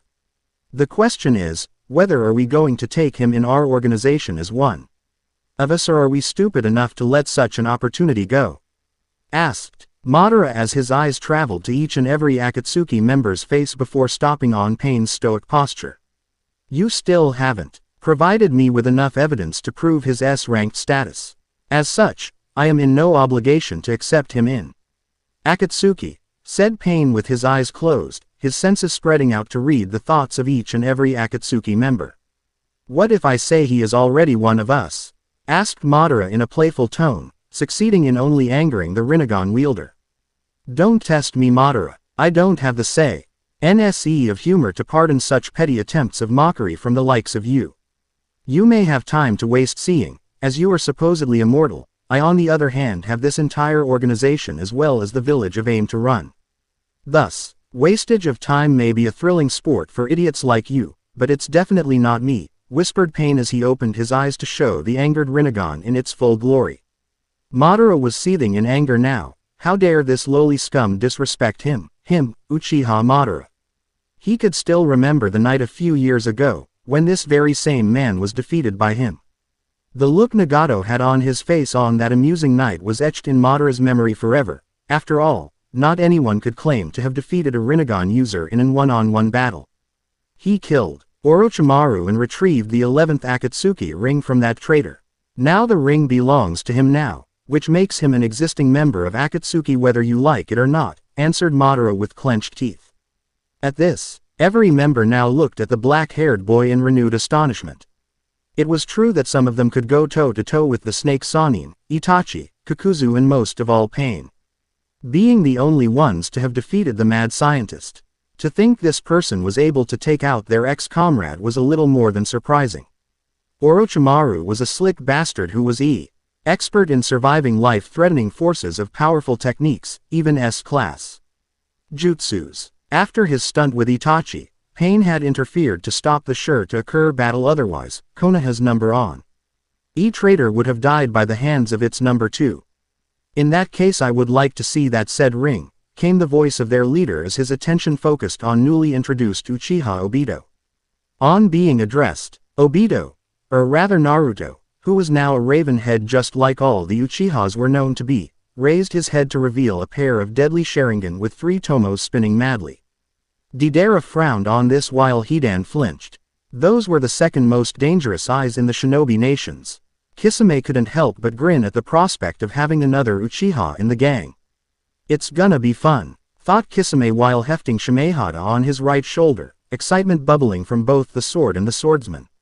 Raising his left hand, Naruto showed them the ring adorning his left index finger. The silver ring with black emblem on its top was glowing in the dim light of the hall as every other member recognized the ring as one of their lost one. I see, so you had all he preparations made to get him instated in Akatsuki. There is nothing we can do. Only 2 choices, either we accept him as one of us or we kill him and retrieve back what belongs to us, stated Pain as Madara became alarmed. What was wrong with this man? Here he was, trying to get his most powerful weapon in the organization while also giving Pain the authority over the said weapon, and he he was proposing to kill the said weapon. To top it off, every single one of these pawns of his were looking convinced in carrying out the later part of the statement. "Just say the words, we'll take him out in bat of an eye," said Sasori as he stared at the Naruto. "No, I don't think taking him out will gain us anything. We were in need of some powerful members and Madara has done just that. Uchiha Obito will join Akatsuki as its 11th member, for now," said Pain with finality in his words while observing Obito. There was something fishy about this guy, his looks, his eyes, his hair, something. G was giving him a bad feeling about this underling of Madara. He knew Madara was planning something against him in near future, and this guy was going to be a part of that plan. The question was, when and how. "Now that we have discussed the matter regarding this shinobi's future, what can you tell us about the woman standing behind him?" asked Pain as Conan nudged him from behind, trying to gain his attention. Ignoring the female behind him, Pain kept focusing on the matters at hand. He will handle Conan later, right now this moment required his full attention. He could feel irritation and confusion developing in Conan behind him. The frown that appeared on her features was also no secret to him. She was a prisoner of Orochimaru for a while. She was supposed to be his next vessel before Orochimaru decided to shift his attention to Uchiha Sasuke. Before she was quite devoted to him, but after he broke his promise to make her his vessel, that devotion evolved in hate and contempt. After watching Orochimaru's demise at the hands of Obito, she decided to join him. However, he was in my contact for years before that and it was just a coincidence that she was at the same hideout at the time of Obito's mission," said Madara, now a little relieved after getting Naruto in the organization. "What is her ranking? Don't tell me she is an S ranker too, otherwise I will be forced to think lowly of us all," spoke Deidara as he stared at Madara with a stressed face, brows furrowed. "She is an A-ranked kunoichi. Name's Gurren, by the way. Ex-Kiri resident. The bloodline purge did a lot of damage in that village and in that disturbance, she was missed by the forces of Yondaime Mizukage. Later Orochimaru found her and on seeing her talent in Kekkei Genkai, he decided to keep her as backup and bodyguard," informed Madara without stopping to let it sink in. "What type of Kekkei Genkai are we talking about here?" asked Kakuzu as he decided to get some information on the female, who knew she might die on her next mission and he was asked to sell her body for funds. Shoten, in other words, crystal release. Her crystals are as hard as diamond when fused with enough chakra. Even auric. Amaru was unable to take them out without using the Kusanagi, answered Madara, trying to gain some weight in the proposal. "Speaking of the Kusanagi, where is it?" asked Kisame as he started to get giddy for the thought of having another legendary sword with him. "It was crushed in the debris of the collapsing hideout after I used some of my techniques. This time it was Obito who answered. "Strange. I thought if it could cut through anything then it would have been strong enough to handle few stones," said Conan, joining the discussion for the first time. "WHO asked you to speak, bitch." Exclaimed Hidan after a long pause on his part. "Hidan, I would advise you to think before you speak because, immortal or not, even that Jashin of your won't be able to save you from this god," came the thundering voice of Pain as his fist shook with barely controlled anger at the Jashinist. Hidan did the only thing he thought right. He clamped his mouth shut while dipping his head a little in front of his leader. He knew Pain could carry out his threat and that won't end pretty for him. Turning to stare at the other members, Pain gave them a fair share of his killing intent before speaking in a commanding tone. "These two will form the 6th team of Akatsuki from now on. Gurren will be receiving a new ring after it's forged. This meeting is over. Zetsu, how did it go? I assume you found what you were looking for?" asked Madara as he sat in his chamber in Pain's tower. "I did. It seems Pain has started getting practicing the ancient art of Fuinjutsu as well. I found multiple scrolls and books on the topics related to Fuinjutsu, though all of them were about the basics of sealing, so I think it's safe to assume that Pain is using Fuinjutsu to just pass some time while also learning a few things," answered Zetsu as he grinned like the idiot he was. "Still, we can't ignore this little fact. It can cause trouble in the future. To top it off, we still don't know what happened to Yagura.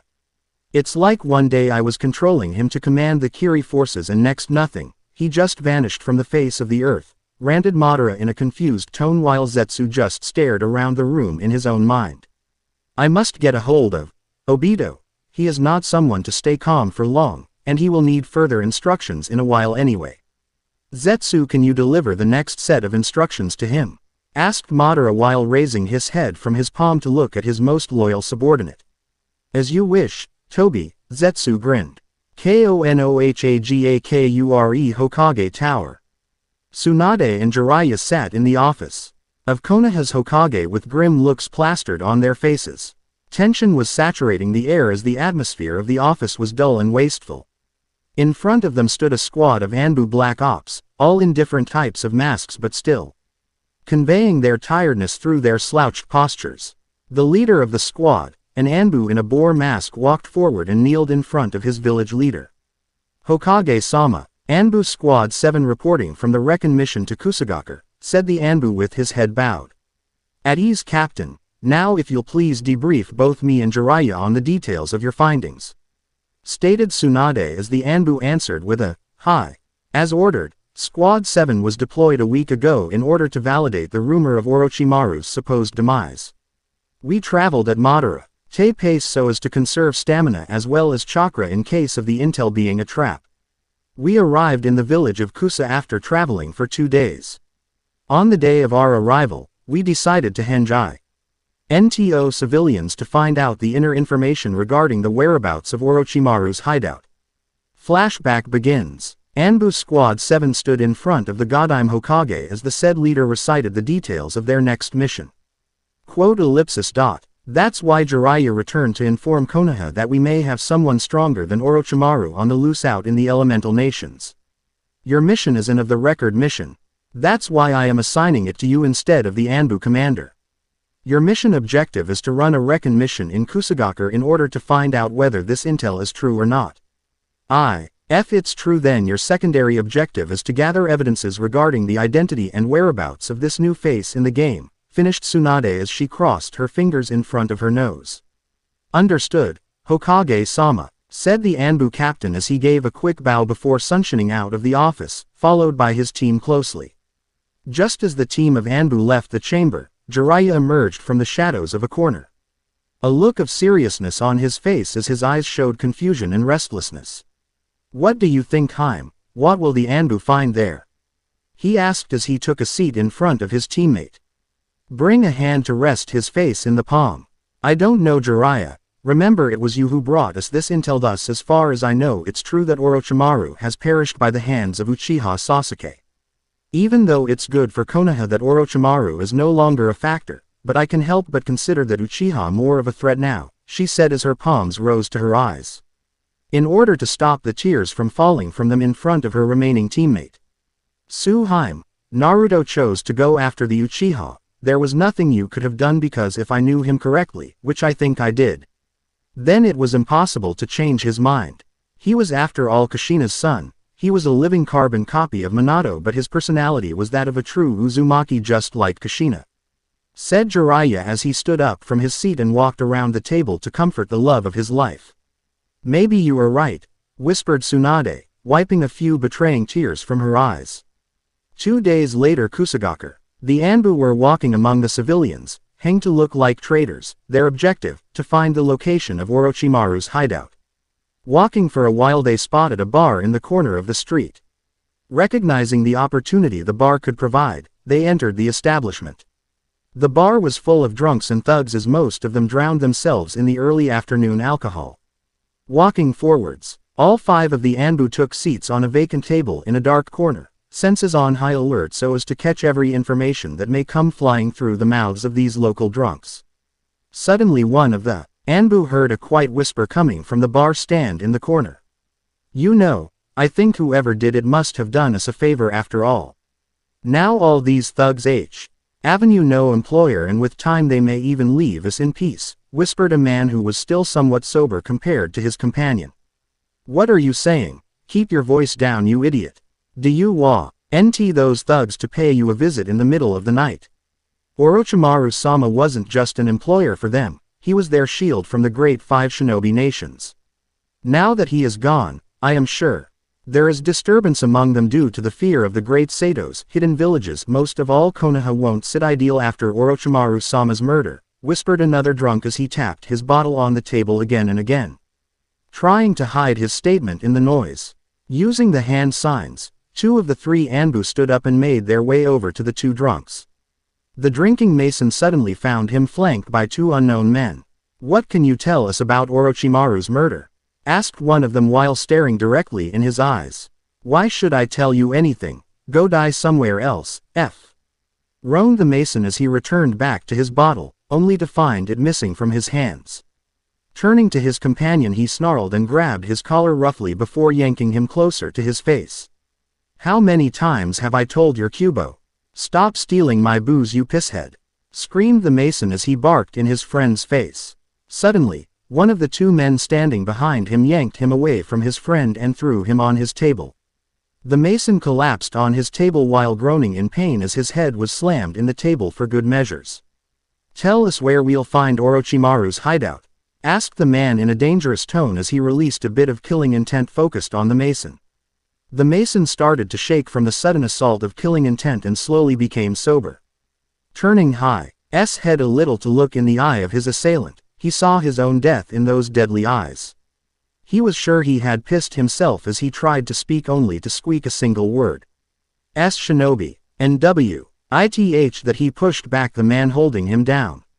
As soon as he was free of the hold of the shinobi, he broke into a run towards the door of the bar. Sadly, he never saw his own missing bottle flying towards his head from behind. The bottle made contact and made sure that the mason will never utter a single word about what he saw or heard in the bar today. The disturbance coming from the streets and drunks inside, making it impossible for someone to detect the death of a man. Turning to the remaining scared-off drunk, the man stared at him without an emotion in his eyes. The drunk found the kill, intent shifting on to him as he was subjected to the same visuals as his not-so-late friend. "Where can we find Orochimaru's hideout?" repeated the man as he placed a hand on his shoulder, squeezing it painfully. I don't know. Please, those thugs over there will surely tell you where it is. Please, don't kill me. I have a wife and kid, please," pleaded the drunk as he started to cry from the fear of dying. The Anbu lifted his hand from the drunk's shoulder and turned towards the group of thugs in the corner, walking away towards them. The drunk sighed in relief on being spared. He was too engrossed in heaving a sigh that he did saw the flash of a kunai in the remaining man's hand before it made a gaping hole in his throat. The drunk died due to drowning in his own blood, thinking why he made the mistake of coming to the bar today of all the days. Reaching the table of thugs, the Anbu leader stood strong in front of the supposed leader while maintaining the eye contact with the thug. All the thugs turned their attention from the card game to the newest arrival among them. "What do you want, punk? Do you wanna get beat up?" sneered a thug as he raised his club from his chair side, swaying it in the air to show it to the stranger. The man just looked at the leader of the thugs and spoke, "Where is Orochimaru's hideout?" The thugs suddenly stiffened as they stared at one another, unsure of what to answer. The leader of group just stood up and pointed at him, smirked evilly. "Orochimaru's dead. Killed him with my own 2 hands, but now we all are unemployed. As the guy's dead, there is now use of knowing the whereabouts of his hideout, right? Everyone, what do you say? Should we cut this guy and sell his organs for some extra money?"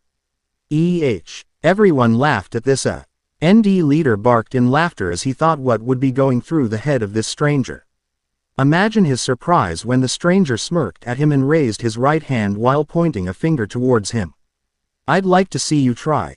Either way, you are coming with me," said the stranger as he focused his attention on the leader while signaling his comrades for the next set of actions. Thugs snarled at the mockery of the stranger as he shamelessly threatened their leader. Grabbing clubs, rod and chains along with all sorts of weapons from their sides, they stood from their seats to teach this punk a lesson to not to mess with his betters in future. "We'll see who is coming with whom, bastard," exclaimed the leader as he and his lackeys jumped forwards to attack the stranger. Their surprise when smoke erupted in front of the stranger, completely obscuring their view of the stranger. Everyone started to cough as the smoke slowly stated to decapitate, reveal the strang. With 4 Konoha Anbu Black Ops officers flanking him, swords and tontos along with kodaichus drawn at ready to defend their leader should the need arise. Suddenly the stranger dropped his henge, revealing himself as another Konoha Anbu. His dark gray shade of guard signifying his status as a captain. Anbu, ninjas, shinobi, were some of the shouts heard in the bar, but the most prominent of them was Konoha. The thugs started to sweat as they had just signed their death warrants by messing with not just any ninja but a Konoha's Anbu captain. Konoha's Anbu Black Ops were worldwide known for their superiority in battle tactics and teamwork. They performed every task with deadly precision with as less witnesses as possible. This was the only military body which had caused true BLE for the Iwakumo Kiri Joint Forces in the Third Shinobi World War. One could say, this was the battalion of Konoha's military which recorded the most kills in the last two wars. It was after the humiliating defeat by the hands of Konoha's Black Ops, Iwa and Kumo had decided to form their own Anbu divisions, while Kiri decided to form the Kiri no Shinobigatana. Such was the power and deer of this division of Konoha. Bear, make sure no one leaves this place with their head on their shoulders. I want absolutely zero witnesses, ordered Boar as the Anbu behind him nodded and disappeared in a flicker. Turning to look at the leader of the thugs through his mask, Boar continued. Speak, where is the hideout of Orochimaru? He asked in a deadly tone which left no room for argument. It's in the eastern part of TDF forest. Why you will easily spot it cause it's still smoking, stuttered the thug as he dropped his club while watching the massacre happening behind the ANBU's back. Bear was carrying out the order given to him by his captain as he decapitated head after head. Suddenly the thugs started to run for their lives and the remaining Anbu Black Ops joined the bloody dance. Walking out of the now silent bar, the four civilians waited for their last member as the leader of the group walked out of the bar, not before turning the signboard on the gate to closed side. We have our information. Now we have to find the smoke in the eastern part of the forest. If you see it, flare your chakra and the rest of the team will join you in a moment's notice, understood?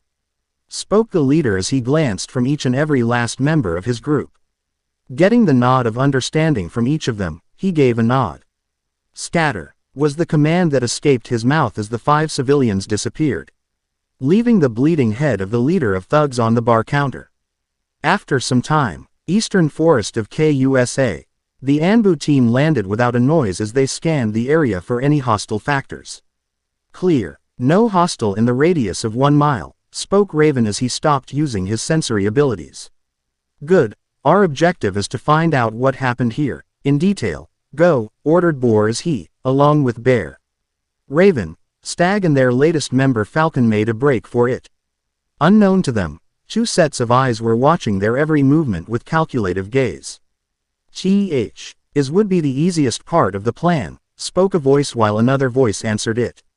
That I am sure of. Boar landed on the center of a big piece of debris as he investigated the strange markings on the whole structure.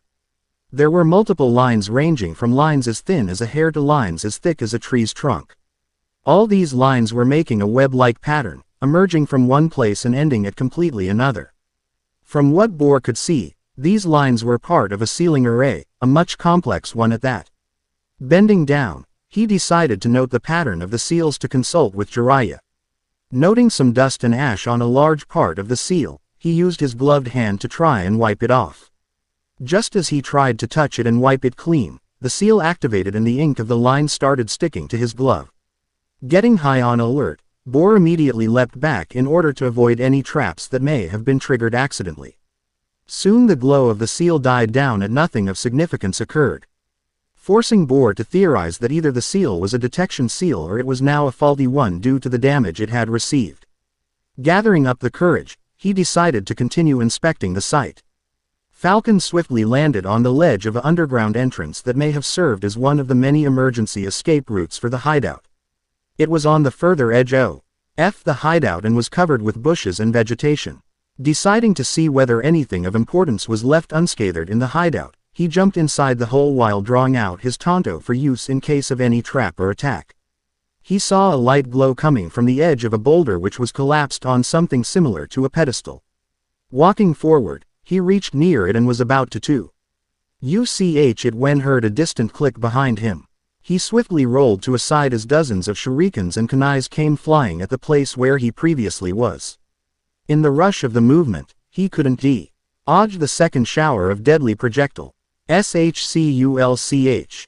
Thud. After an hour, Boar and other Anbu were back in front of the hideout as they prepared to leave after accomplishing the mission. "Wait, where is Falcon?"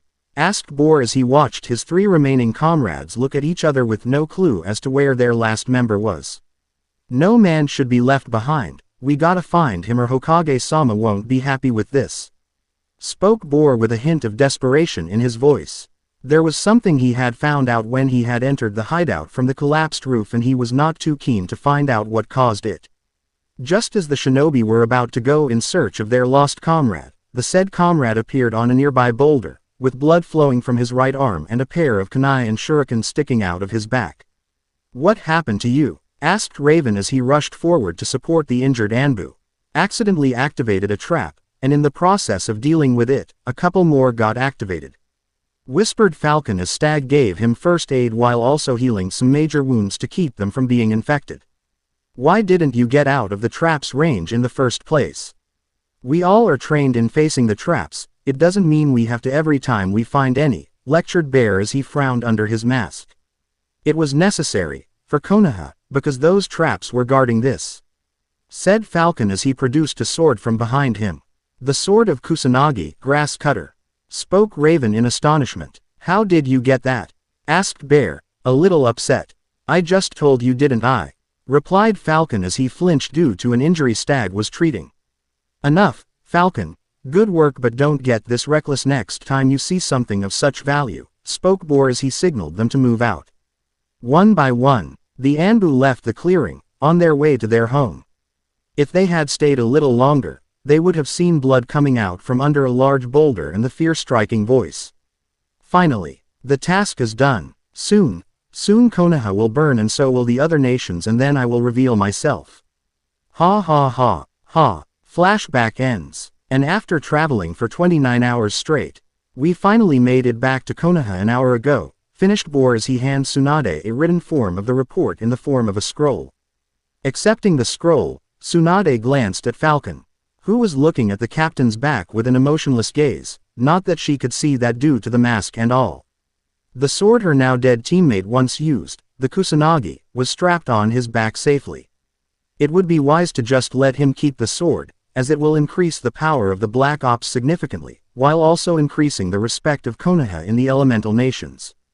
Alright, your mission is now officially announced as completed with success and you all will receive the A-rank mission pay tomorrow.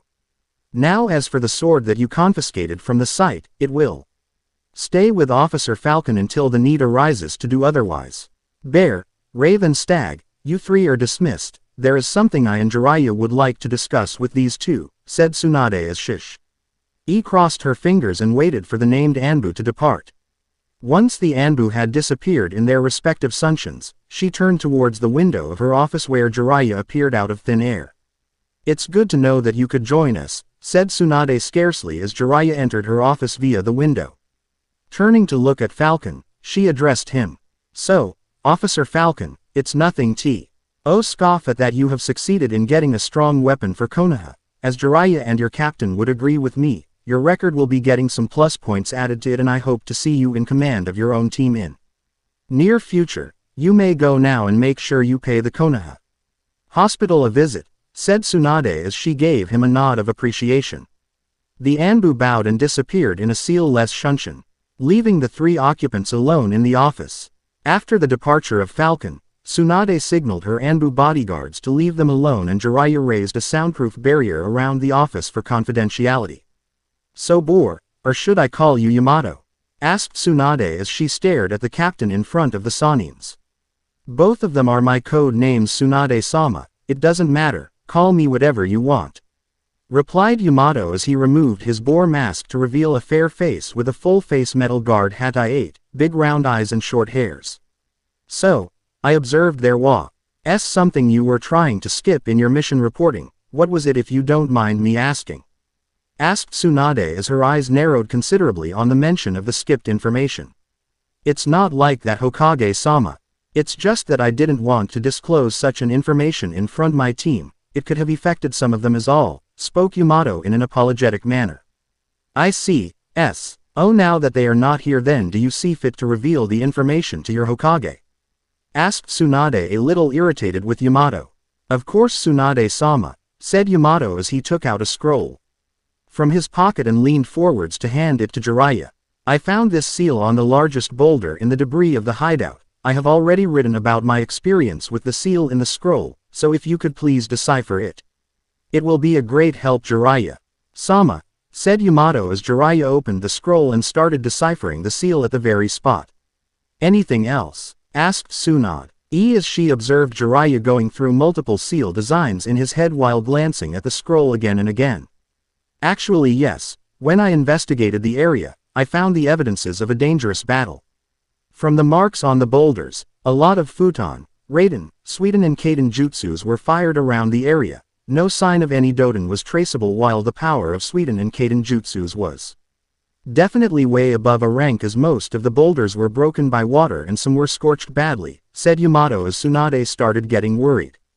As far as Tsunade could remember, Orochimaru used Futon, Doden and Suiten while his natural affinity was that of Doden. Such powerful Kaden jutsus were not his forte which only left Uchiha Sasuke. Uchihas were natural Kaden users and Sasuke was reported to have a good control of Raiden as well. So the reports were true, it really was Uchiha Sasuke who killed the snake Sannin. That's not all. After I finished inspecting the outside of the hideout, I entered the main chamber of the hideout through the collapsed debris. There what I saw was what has got my mind numb, said Yamato as Tsunade raised a delicate eyebrow at that. There wasn't a NY thing in her knowledge that could scare the Anbu captain. Even Jiraiya stopped studying the seal in order to hear Yamato's experience of the hideout. What did you see? Asked Jiraiya in a serious tone. I saw corpses. And not just any corps, they were 3 of the Sound 4, wanted for assistance in Sandaime-sama's murder as well as Uchiha Sasuke's betrayal of Konoha. I also found the corpse of the Kagaya clansmen whom Genin Rock Lee and Kazekage-sama had to face in Uchiha Sasuke's retrieval mission, spoke Yamato, giving them the shocker. So Sasuke didn't just kill Orochimaru, but he took out the Kagaya as well as what could be the Sound 4. Questioned Tsunade as she massaged her temples. The council will be having a field day soon. There is nothing to be surprised about Tsunade-hime. If Sasuke could take out Orochimaru, then those others were nothing but flies to him. He could have just easily taken them out, spoke Jiraiya as he focused on the last part of the seal to decipher it. Those corpses weren't rotten. They were half-eaten Jiraiya-sama, suddenly spoke Yamato with his head bowed a little. Anbu or not, dead still deserved some respect, enemy or not. What? Barked Tsunade as she jumped out of her seat. On seeing the face Yamato had, she turned her own to look at Jiraiya, whose hands were shaking for unknown reasons. He raised his eyes to meet those honey orbs of Tsunade. A shaky nod was all he managed as memories of past assaulted him with full force. What is it Tsunade-sama, Jiraiya-sama? Asked Yamato in confusion, to have such an impact on the Sannins. This was not a normal occurrence. In the Second Shinobi World War, the Sannins were deployed in a megacar to provide support to the Konoha forces there, battling the Kumo and Iwa forces. We found out that those with the most chakra were being found dead in broad daylight, their corpse half-eaten, spoke Tsunade as she collapsed in her seat. It seems this was work of the same entity. Araya picked up from where Tsunade left. At first we thought this was some weird way of Kumo to deplete the morale of our forces, but soon we started finding the enemies in the condition. In the end, Salamander clan of AIM was blamed, and that's why AIM's warlord Hanzo the Salamander got involved in the war. We never succeeded in finding who or what was causing that, spoke Jiraiya as he finished deciphering the seal. If that entity have its eyes on one Uchiha Sasuke, then killer of Orochimaru or not, he is as good as dead, said Tsunade with a sense of glee. Tsunade, this no time for celebration. Last time there was a war going on, meaning plenty of food for that thing, and it was in a megacar.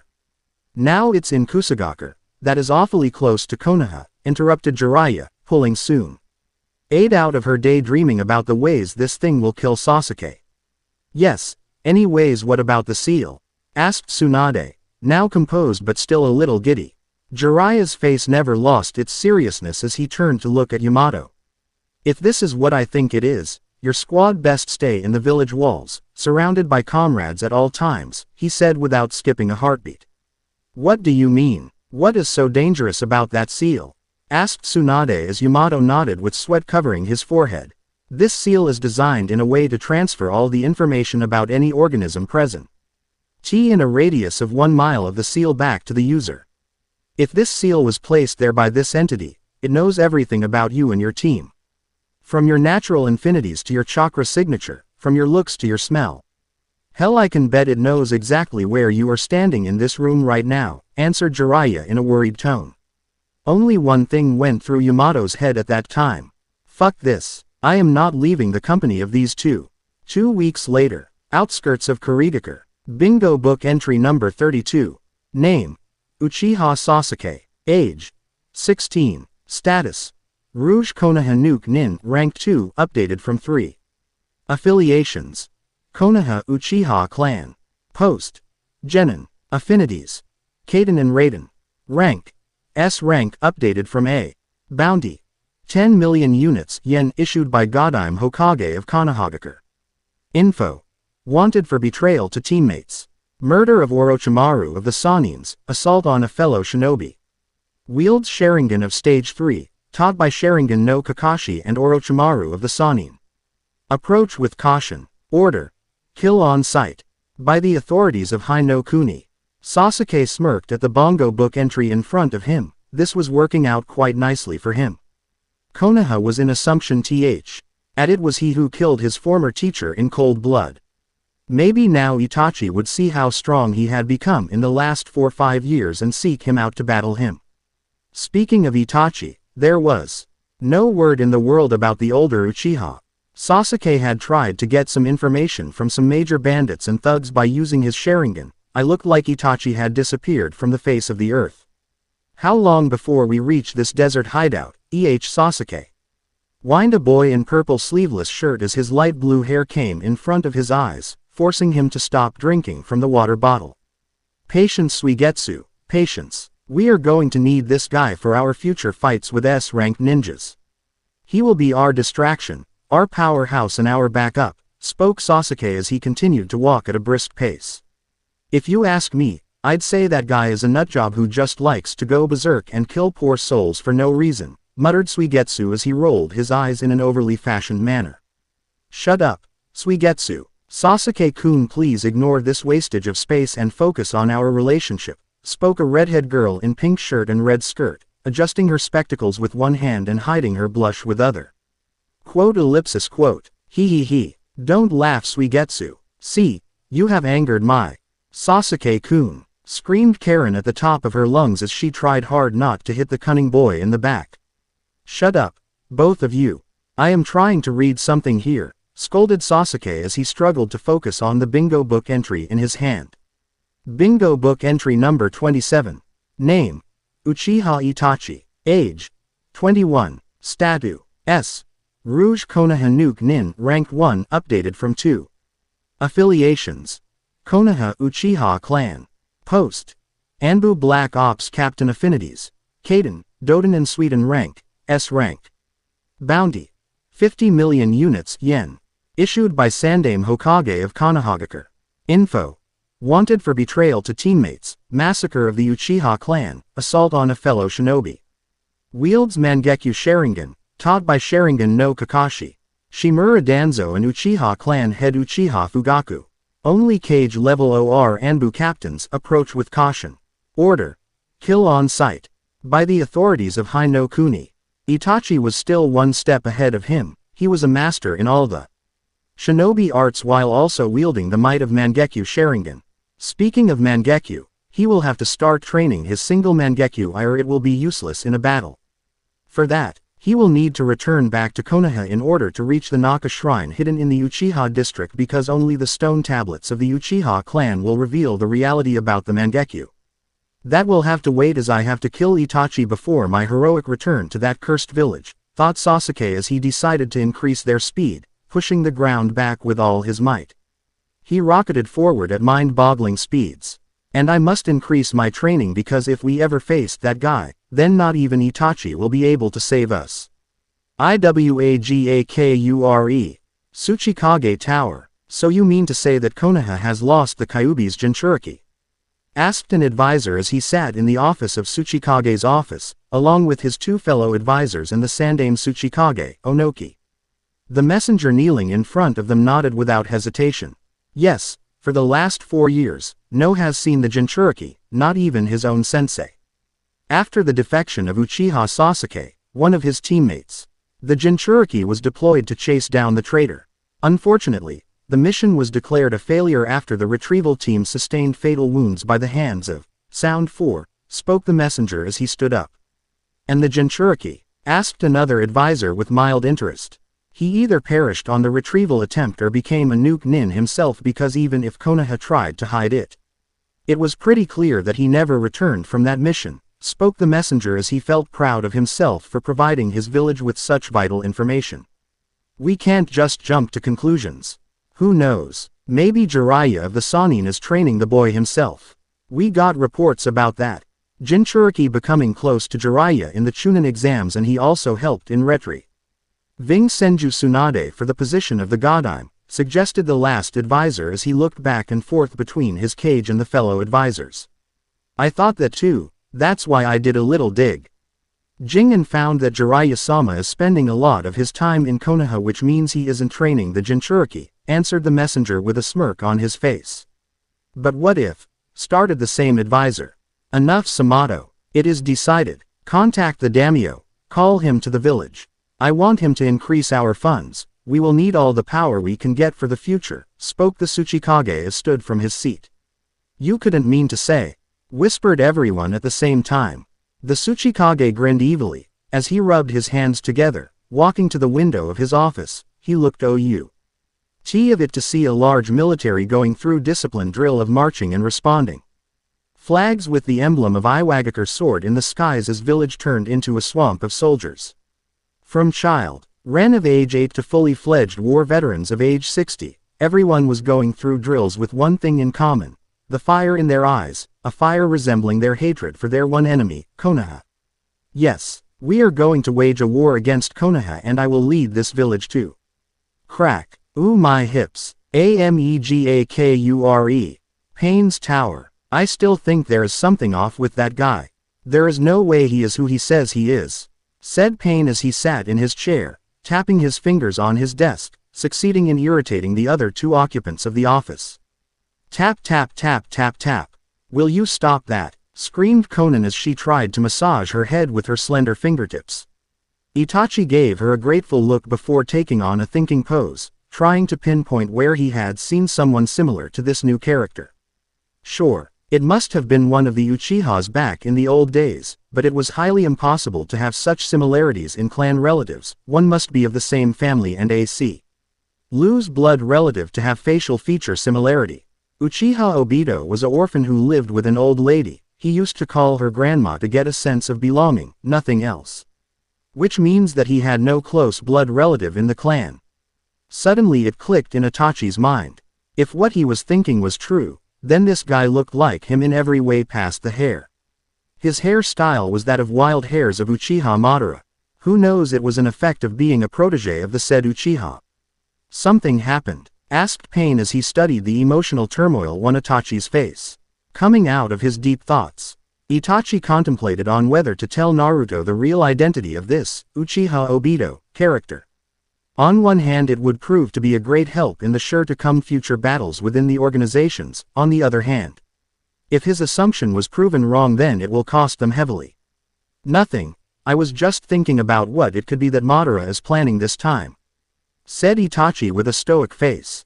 Naruto wasn't just better at making one, he was also good at reading the poker faces made by others as well. Maybe that's why Itachi decided to tell him only half-truth, and from the looks of it, it was working. Stop with this, you two. Your staring contests are always stupid. Now think, how can we use this new development for our benefit? Madara is one tough bird to kill, and he is planning something against us. We know that it's going to be big. We must prepare for the worst before it's too late, said Konan as she started to pace around the office while chewing on her fingernails. She is right. But we are at serious disadvantage here. Madara already had someone like Zetsu on his side and now these two new players are joining the game from his side. We are already outnumbered. We must gain some trustworthy comrades from within the organization, shinobi like Kakuzu and Sasori, spoke Itachi while staring at Pain with narrowed eyes. Why do I think that there is something going inside that skull of yours? Muttered Itachi as he turned around to look at Konan, who shrugged. Don't look at me, he never tells me what stupidity he is going to commit, that's so. Nothing both Nagato and Yahiko had in common and now he is the same, were the words she used to describe her feelings. Ah, Konan-chan, you know that hurt me, right? I know you love me the way I am, nay. Teased Pain in a pouted manner.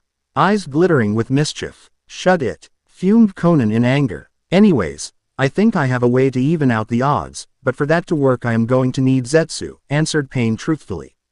Don't tell me you already have it? Asked Itachi in amazement, leaning on the table. Have what? Asked Pain with a stupid expression on his face. They had decided to they him behave the same when in private to conserve the Naruto personality. For the organization, he was Aim's god Pain, for them he was the stupid blonde Uzumaki. The Rinnegan, spoke Itachi with wide eyes. This received him two different types of reactions. Firstly, Konan suddenly fell to the floor while Pain answered with the smartest, Itachi, you should know he doesn't even have a working brain. Rinnegan is like a talk of daydreaming for now, said Konan with an uncharacteristic grin on her face. Whatever you say. Anyways, I will need Konan to restrain the bastard while you and I will do the handiwork on his brain using our Sharingan, revealed Pain with a serious expression. That's a dangerous gamble, Naruto. We don't know if that thing is even human or not. If you failed, why? Our Sharingan will be revealed to Zetsu and Madara. This is not a game. You are the last Pain Akatsuki will ever get. First Yahiko was killed by Hanzo and Danzo, then this Madara killed Nagato and now you are stupid enough to risk it all for what? Even out the odds. Said Konan with her eyes watering a little. Itachi and Pain stood speechless, as the strongest kunoichi of Aim became a quivering mess in front of them. Itachi turned his head and stared in Pain's eyes to see hurt in them. Self-loathing was the dominant feeling in them as he felt hatred towards himself for making Konan cry. Okay, so this is getting out of hand here. Konan, what if we used a clone of Zetsu? If we fail then we can always get rid of the clone. Zetsu clones don't pass on their experience to the original, that's why I have been using them to gain information on Madara, suggested Itachi as Konan looked at him with surprise on her face. Couldn't you tell that to us before? God, I think all you Uchihas are damn idiots when it comes to mind usage. To hell with this, we are catching a Zetsu clone, she complained and ordered alike. Yes ma'am, said a grinning Pain as he flashed his most eye-blinding grin towards Itachi. Itachi tried very hard to stop his eyebrow from twitching uncontrollably, but that was the moment when Itachi Uchiha lost his first battle and to his own eyebrow no less. Talk about shameful defeat. An hour later, Pain-sama, did you summon me? Asked Zetsu as he observed the three Akatsukis sitting in the leader's office.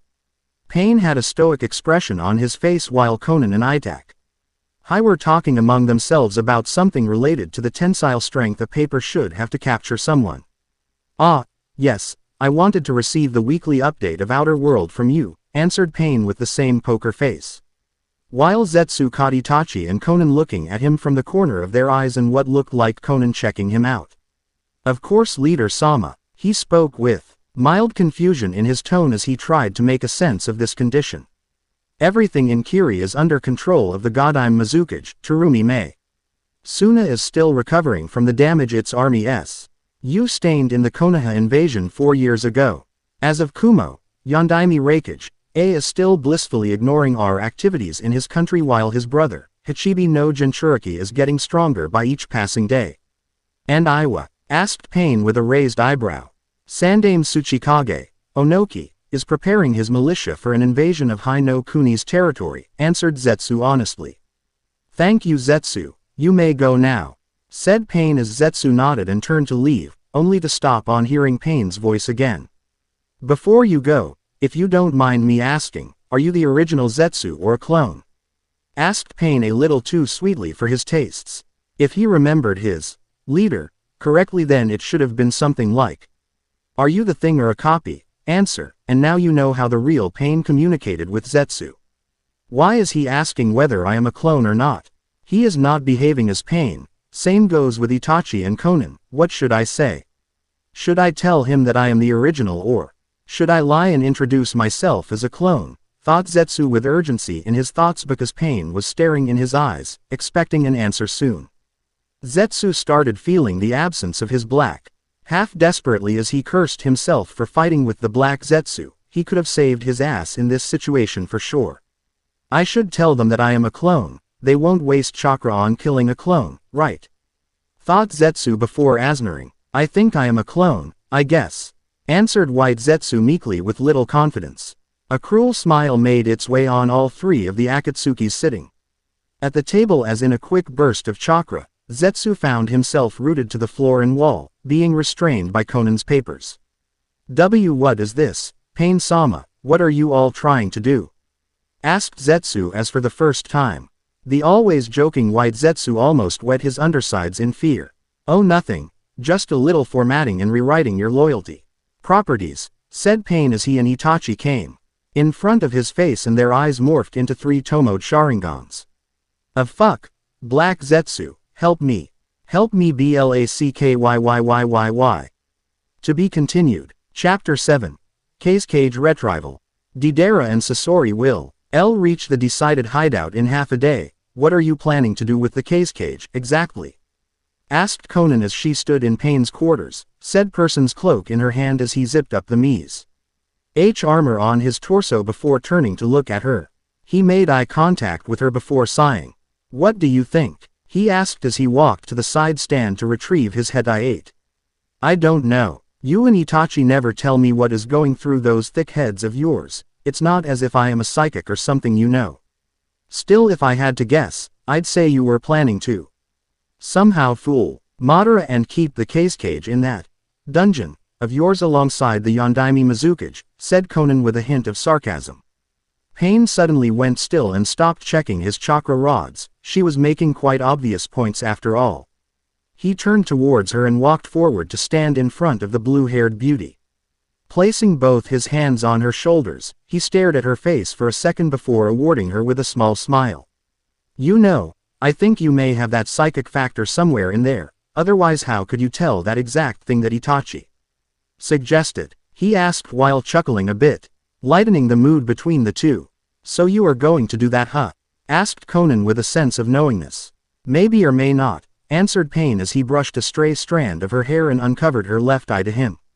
Both of them had started to feel an awkward pull towards each other after spending long hours of planning with each other, even though Pain was already attracted to Conan and was trying to deal with his own feelings. Conan on the other hand was going through a wired type of problems of her own. Suddenly she felt less irritated from Pain and was finding it difficult not to laugh at the pretty jokes he made on occasions. He may be a serious figure in the Akatsuki, but he was nothing but a softy goofball when it came to serious talking. He never laughed on his own jokes though. Suppressing her twitching eye, she scowled at the orange head before smirking. Oh, I see, it happens, even I don't know when I'll have the time to make some ramen again, she said while cleaning her nails. She lifted her eyelids a little to see the gaping face of Pain as his eyes went wide with the horror of separation from his precious ramen. You wouldn't dare, he said with uncertainty. Oh, I will. What's the word for it? Yeah, try me, she said with a serious face. Pain continued to stare at her face for a while as he tried to think how such a beautiful angel could be so sadistic inwards. We'll see, he finally said before turning around and sliding his arms in his cloak's sleeves with her help. He turned around and Conan tied his aim headband on his forehead before messing his hair a bit. Feeling a little giddy, Pain was someone who ignited fear in the hearts of his enemies, but for his friends, he was the best friend one could possibly have in the shinobi world. Let's go. Itachi is waiting outside. Something came up with the newest member, said Conan as she turned around and started to walk towards the door. Pain stared at her retreating form for a couple of seconds. Oh, what would he do to convey his feelings to someone as beautiful as this angel?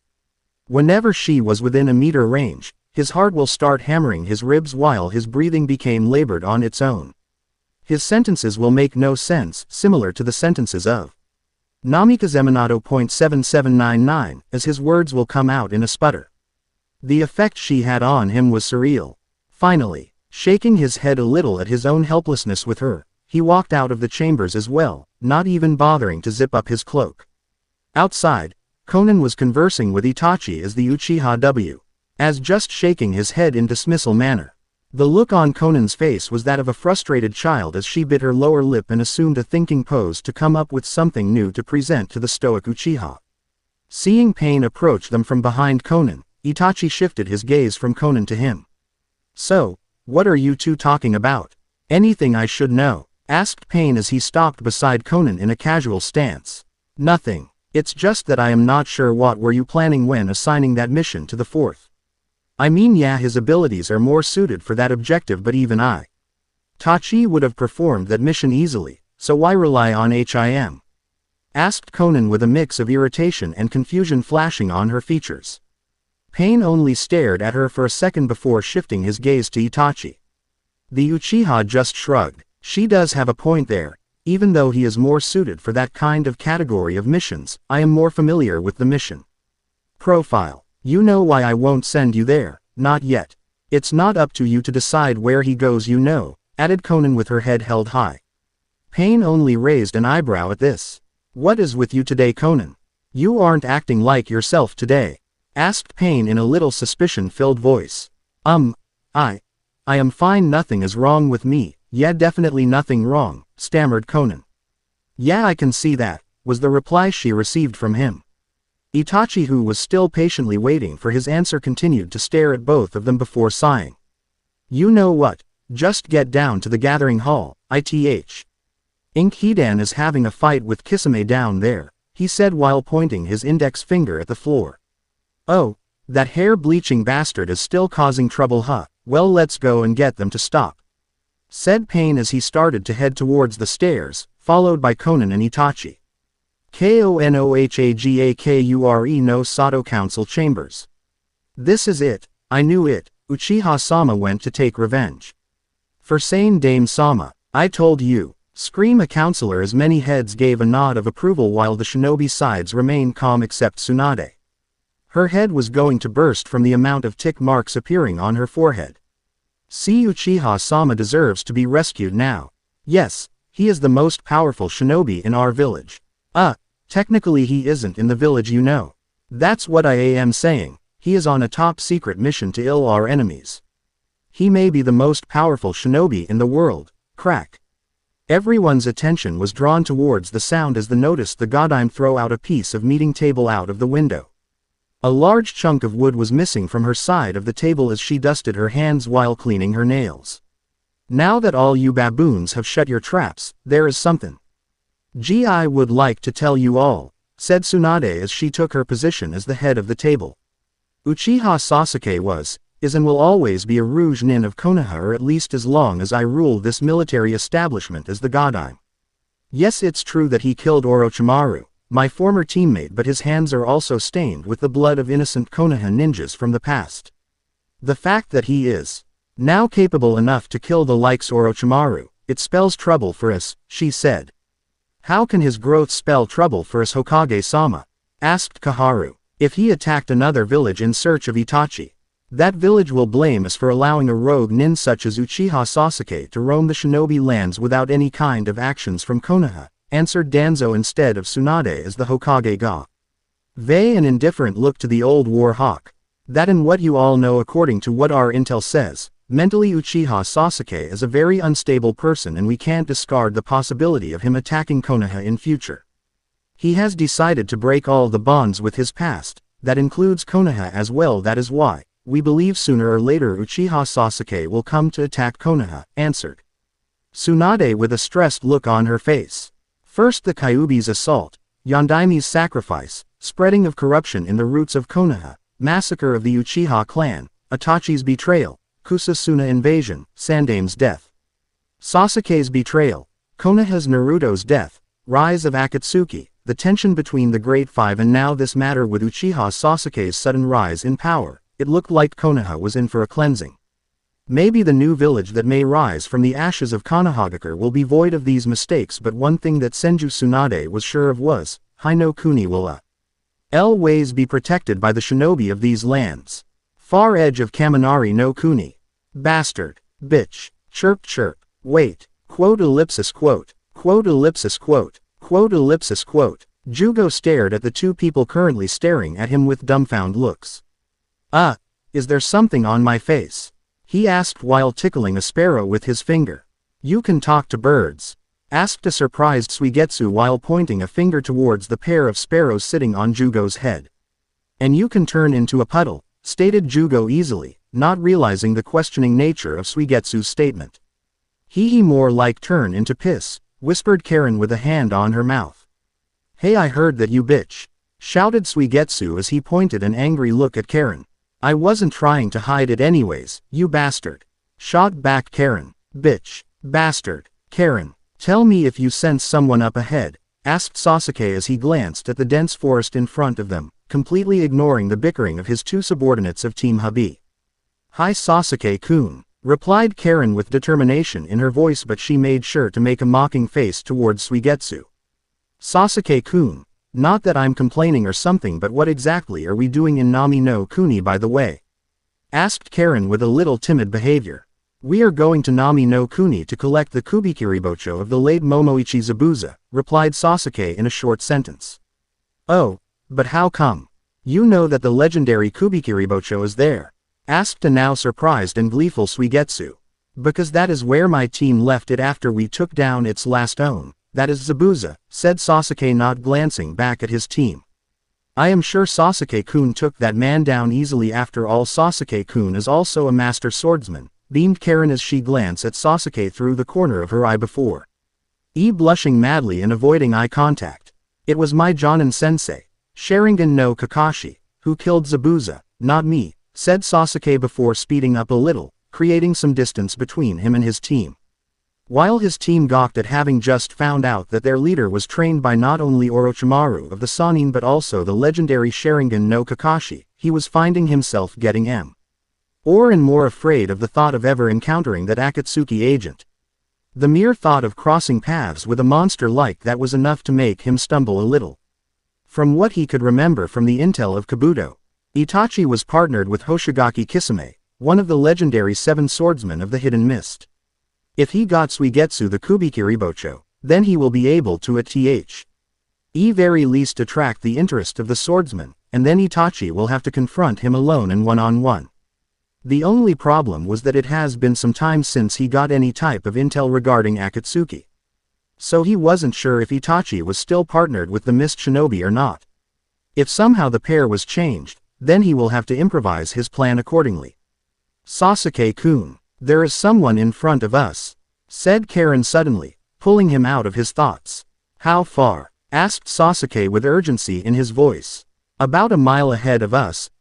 Why is he just sitting there? She said. Sasuke furrowed his brows at the last question. What did you say? He asked with confusion. He is just sitting there, as if he was waiting for someone, answered Karen innocently.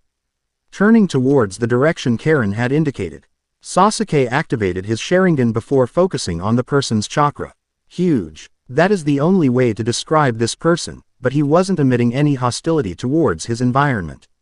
Maybe he was just a random shinobi who got injured on a mission, hiding in the woods to recover. Still, this person's chakra pool was easily that of an elite Anbu, almost that of a Kage. Maybe he should scan to check the type of handicap this person was having to decide whether to approach him or not. Deciding to scan a little more, Sasuke started to go a little faster towards the person, as his Sharingan, though powerful, was only capable of scanning objects closer than a kilometer. Followed by his team, as soon as he reached within the limit, Sasuke again activated his Sharingan and pointed his focus on the person. But before he could process any of the appearance of the man turned his head in his direction, like he was making eye contact with Sasuke. This mad Sasuke stopped in his tracks all of a sudden. It only made the man more excited as his chakra started to become restless. Sasuke felt some strange kind of connection forming between his and the person's eyes before his Sharingan deactivated on its own without even a hint of chakra exhaustion. it was like his own chakra was not obeying him and withdrawing from his eyes against his will. Just as the Sharingan turned off, the strange connection broke as well, but what made Sasuke fear the person the most was the words he heard via the connection. Finally, found you. Akatsuki hideout. Deidara and Asori were standing inside the decided hideout of Akatsuki with an unconscious Cage clutched by some of the spiders the ex-Iwa nin made. He was missing an arm and was still bleeding a little from the stump that remained, while his partner in crime looked as good as new. I told you, Sasori-senpai, I could take him down on my own, but this mug-face tore my arm off with that infectious sand of his. Otherwise I would have wiped out Suna from the face of the earth, HN. Boasted Deidara with his remaining hand playing with a clay spider of his creation. I must say, taking him down was just a fluke. If he wasn't exhausted from saving the village from your C4, I would have been forced to step in, said Sasori with the heavy voice of his puppet. Whatever you say, it wasn't me who told him to CE his neck between the C4 and the village, if it would have been me in his place. I'd rather let those rodents die than to spend my charka in saving them, said Deidara with a hint of indifference. Ma, why be that's why the Tsuchikage didn't announce you as his successor, good for Iwa, said Sasori. What, but, enough, contact leader Sama, and place the seal he gave us on the cage, said Sasori in a scolding voice. Whatever, muttered Deidara as he channeled his chakra in the Akatsuki ring on his finger, signaling the other members of their invite for the extraction. The first one to appear was Pain himself as he observed Deidara place the seal he had given them on the back of the cage. The unconscious and blooded face of Gaara did made him a little uneasy, but he composed himself. So, Conan appeared beside him along with Itachi, followed by the remaining members of the group. Pain had chosen this hideout very cleverly, as the Geto Mazo was hidden in this cave by Nagato before his death. If he had chosen another hideout, then he couldn't have summoned the statue without a real pair of Rinnegan, a luxury he currently lacked. So the blondie caught the cage, asked Kisame as he grinned, showing shark-like razor-sharp teeth. It seems the cage gave him quite the trouble, if that stump of a hand is any indication, said Itachi emotionlessly. Kakuzu, I've my hand right here. Mind stitching it back in place? Asked Deidara while swallowing his pride. Later, replied Kakuzu, only for Deidara's eyebrow to twitch. Enough, Sasori, why wasn't the situation handled by you? Asked Pain. It was his request, he wanted to take him down on his own. I decided to give him some chance and the idiot came out without his hand attached at the right place, answered Sasori. Seeing the condition you are in, Deidara will be sent to Rehabilitation Center of AIM. Until he fully recovers, your team will be stay on backup position, ordered Pain as the team nodded. Very well. Okay, HN. Staring at the two empty posts on the fingers of Geto Mazo, Pain's features turned hard as he clenched his fists a little. Madara and Zetsu missing from their positions, something quit. Error must have occurred to occupy them somewhere else, something interesting. He will have to look into it. After the sudden fall of Orochimaru by the hands of Uchiha Sasuke, Madara was behaving differently. He wasn't taunting Pain regarding his orders of trying anything fishing in the organization. He had also withdrawn his name from the active members of Akatsuki. It seems that Madara and Zetsu will not be joining us just as Pain started to speak. My apologies, came the voice of their newest member, Gurren. The dark blue-haired woman was standing in the position of Zetsu while Obito appeared in Madara's position. Using the same heavenly projection technique that all others were executing. We will be taking over for Team 2 today, due to some unforeseen problems. Team 2 requested Team 6 to act as their replacement for today's ritual, finished Gurren as she gave a light bow towards Team 1, that is, Pain and Conan. This made Pain to exchange looks with Conan and Itachi. High before he decided to drop the subject for the time being. Alright everyone, start to feed your chakra to the Geto Mazo as it sucks the Ikibi out of its host, ordered Pain as his chakra seeped in the finger he was standing on. Soon all the Akatsuki members assembled were guiding the Biju's chakra to the mouth of Geto Mazo by pulling and pushing it with their own chakra. The cave lit up with the reddish chakra of the Ikibi as the first eye of the statue started to open slowly but surely. Pain stared at all the members surrounding him with concentration, maybe the absence of Madara was really a blessing in disguise. Now he will not have to use the precautionary measures that he had planned beforehand. Making sure that no one was looking, he cautiously closed his eyes and channeled some chakra to them. Sharingan. The Rinnegan Genjutsu on his eyes flickered for a second behind his eyelids before becoming normal again, showing the pale color of the legendary Rinnegan. He slowly opened his eyes and almost smiled when he saw the almost unnoticeable thin string of chakra connecting him to the cage. The seal was working perfectly as the flow of chakra in the string was without any fluctuations. Maybe he will not have to carry the burden of killing a fellow Jinchuriki for the rest of his life. Near the hideout, Team 7 was traveling with a desperate speed. After all, life of the cage was at stake here. The Suna elder, Lady Chiyo, was leading the squad with an emotionless face.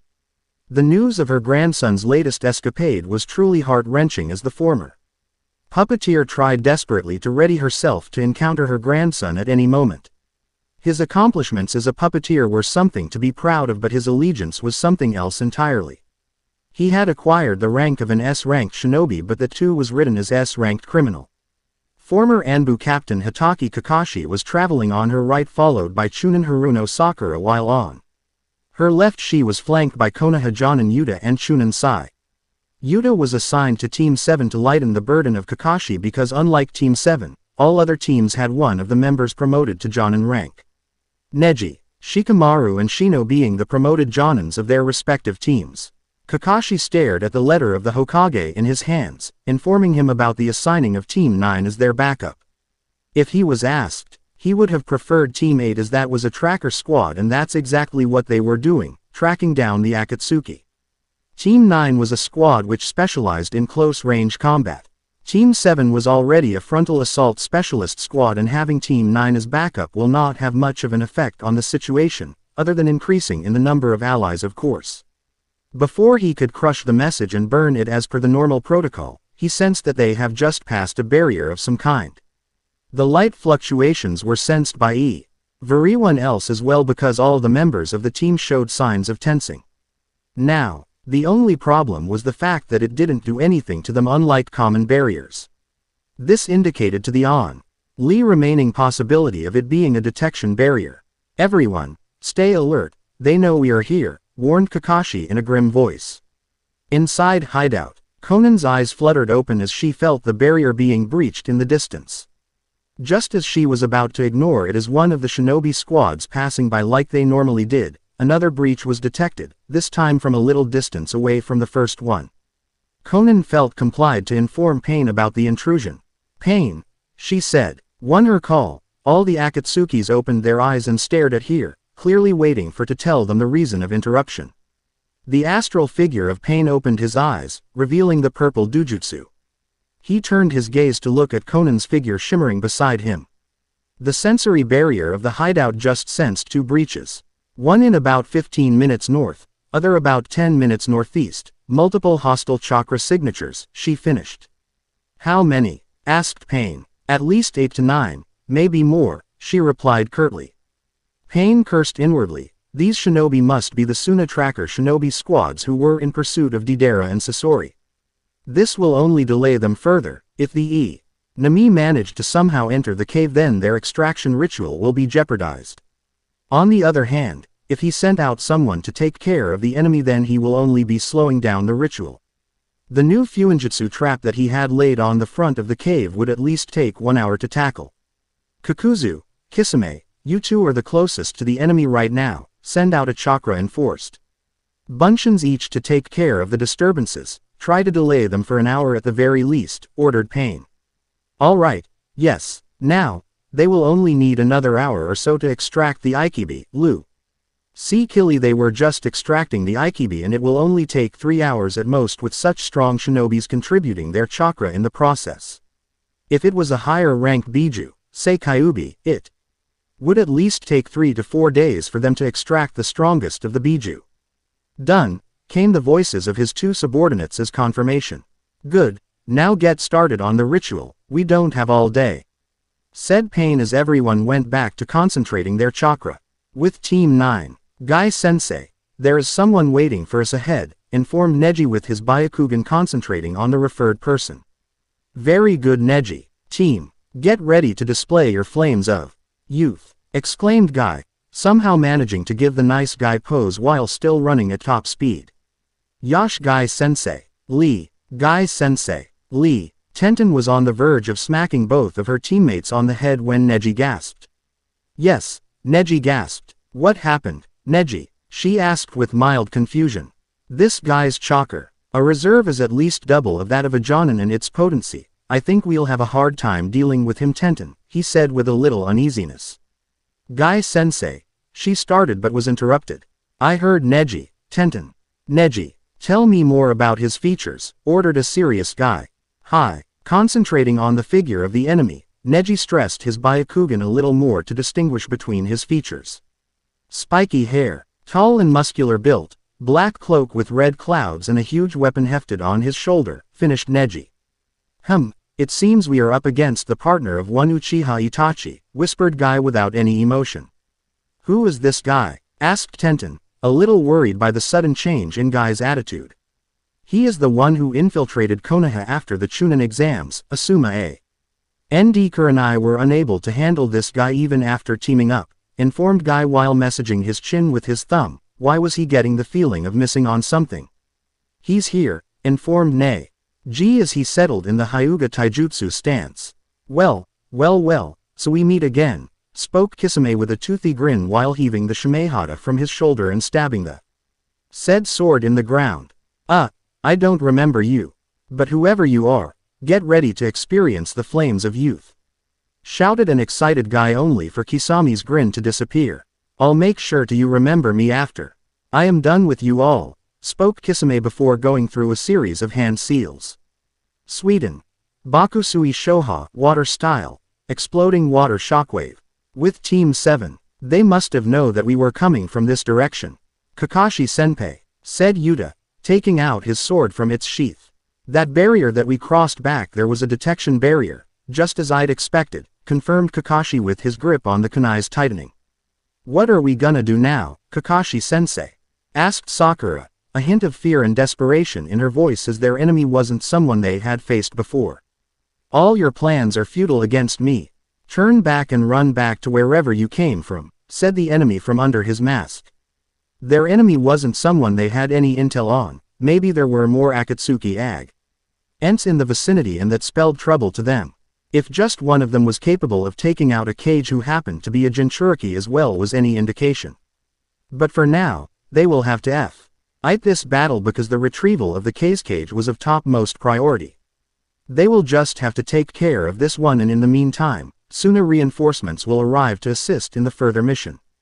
I will not be able to participate in this battle, son of Tsukumo, you are on your own, said Chiyo as she jumped back a little to stay clear of the upcoming battle. All right team, NK we'll have to fight this one on our own, said Kakashi as his team got ready to pounce at the enemy at any instance. Hitaki Kakashi, you have a bounty of 3 million on your head, said Kakuzu A. ND raised his hand before pointing a finger in the copy ninja's direction. I'll be collecting that money, he finished while pointing directly at Kakashi's head. You're welcome to try, it's not like you'll be the first one to try. I am sure of that, but I assure you, I'll be the last for sure, said Kakuzu before he disappeared in a flicker. Kakashi disappeared in a flicker of his own, followed his whole team in tow. Chiyo stared at the battle of the Konoha shinobi with mild interest. She knew that the standard of Konoha shinobi were higher than that of Suna. Gaara's defeat in the Suna Cuss. An invasion of Konoha 3 years ago was a clear evidence. If a mere genin was capable of taking down the Ikibi in its berserker form, then a team of 2 Jonin and 2 Chunin was something that she wanted to see in action by her eyes. She wasn't proven wrong when the 5 shinobis appeared in a deadlock in the middle of the field. Kakuzu was standing in the middle on left leg, his right leg pulled upwards to block a kick from Sakura. His left hand was grasping the side of Sai's face while the said shinobi held his shoulder in a deadlock with both his hands, his ninjutsu in one hand. Kakashi was blocking the kunai strike of the Akatsuki with his own, the tremendous power of the Taki shinobi forcing him to use both of his hands to stop the kunai mere centimeters away from his face mask. As for Yuta, he was behind Kakuzu. Sword in mid-downwards arc with the intention of cleaving the enemy in half. Kakuzu's thread-like extension stopping the attack by coming out of his back and grabbing the hands holding the weapon. Sakura was a little surprised as the shinobi stopped her chakra-enforced kick without even moving a muscle. Sai was sweating a little but otherwise stayed emotionless. Akashi showed signs of strain while holding his kunai in front of his face while Yuta struggled to free his hands and weapon from the thread-like things. Kakuzu stared at the situation he was in before shaking his head a little. This will take some time. To be continued. The end. I hope you enjoyed this episode. Remember to subscribe and like this video. See you in the next video.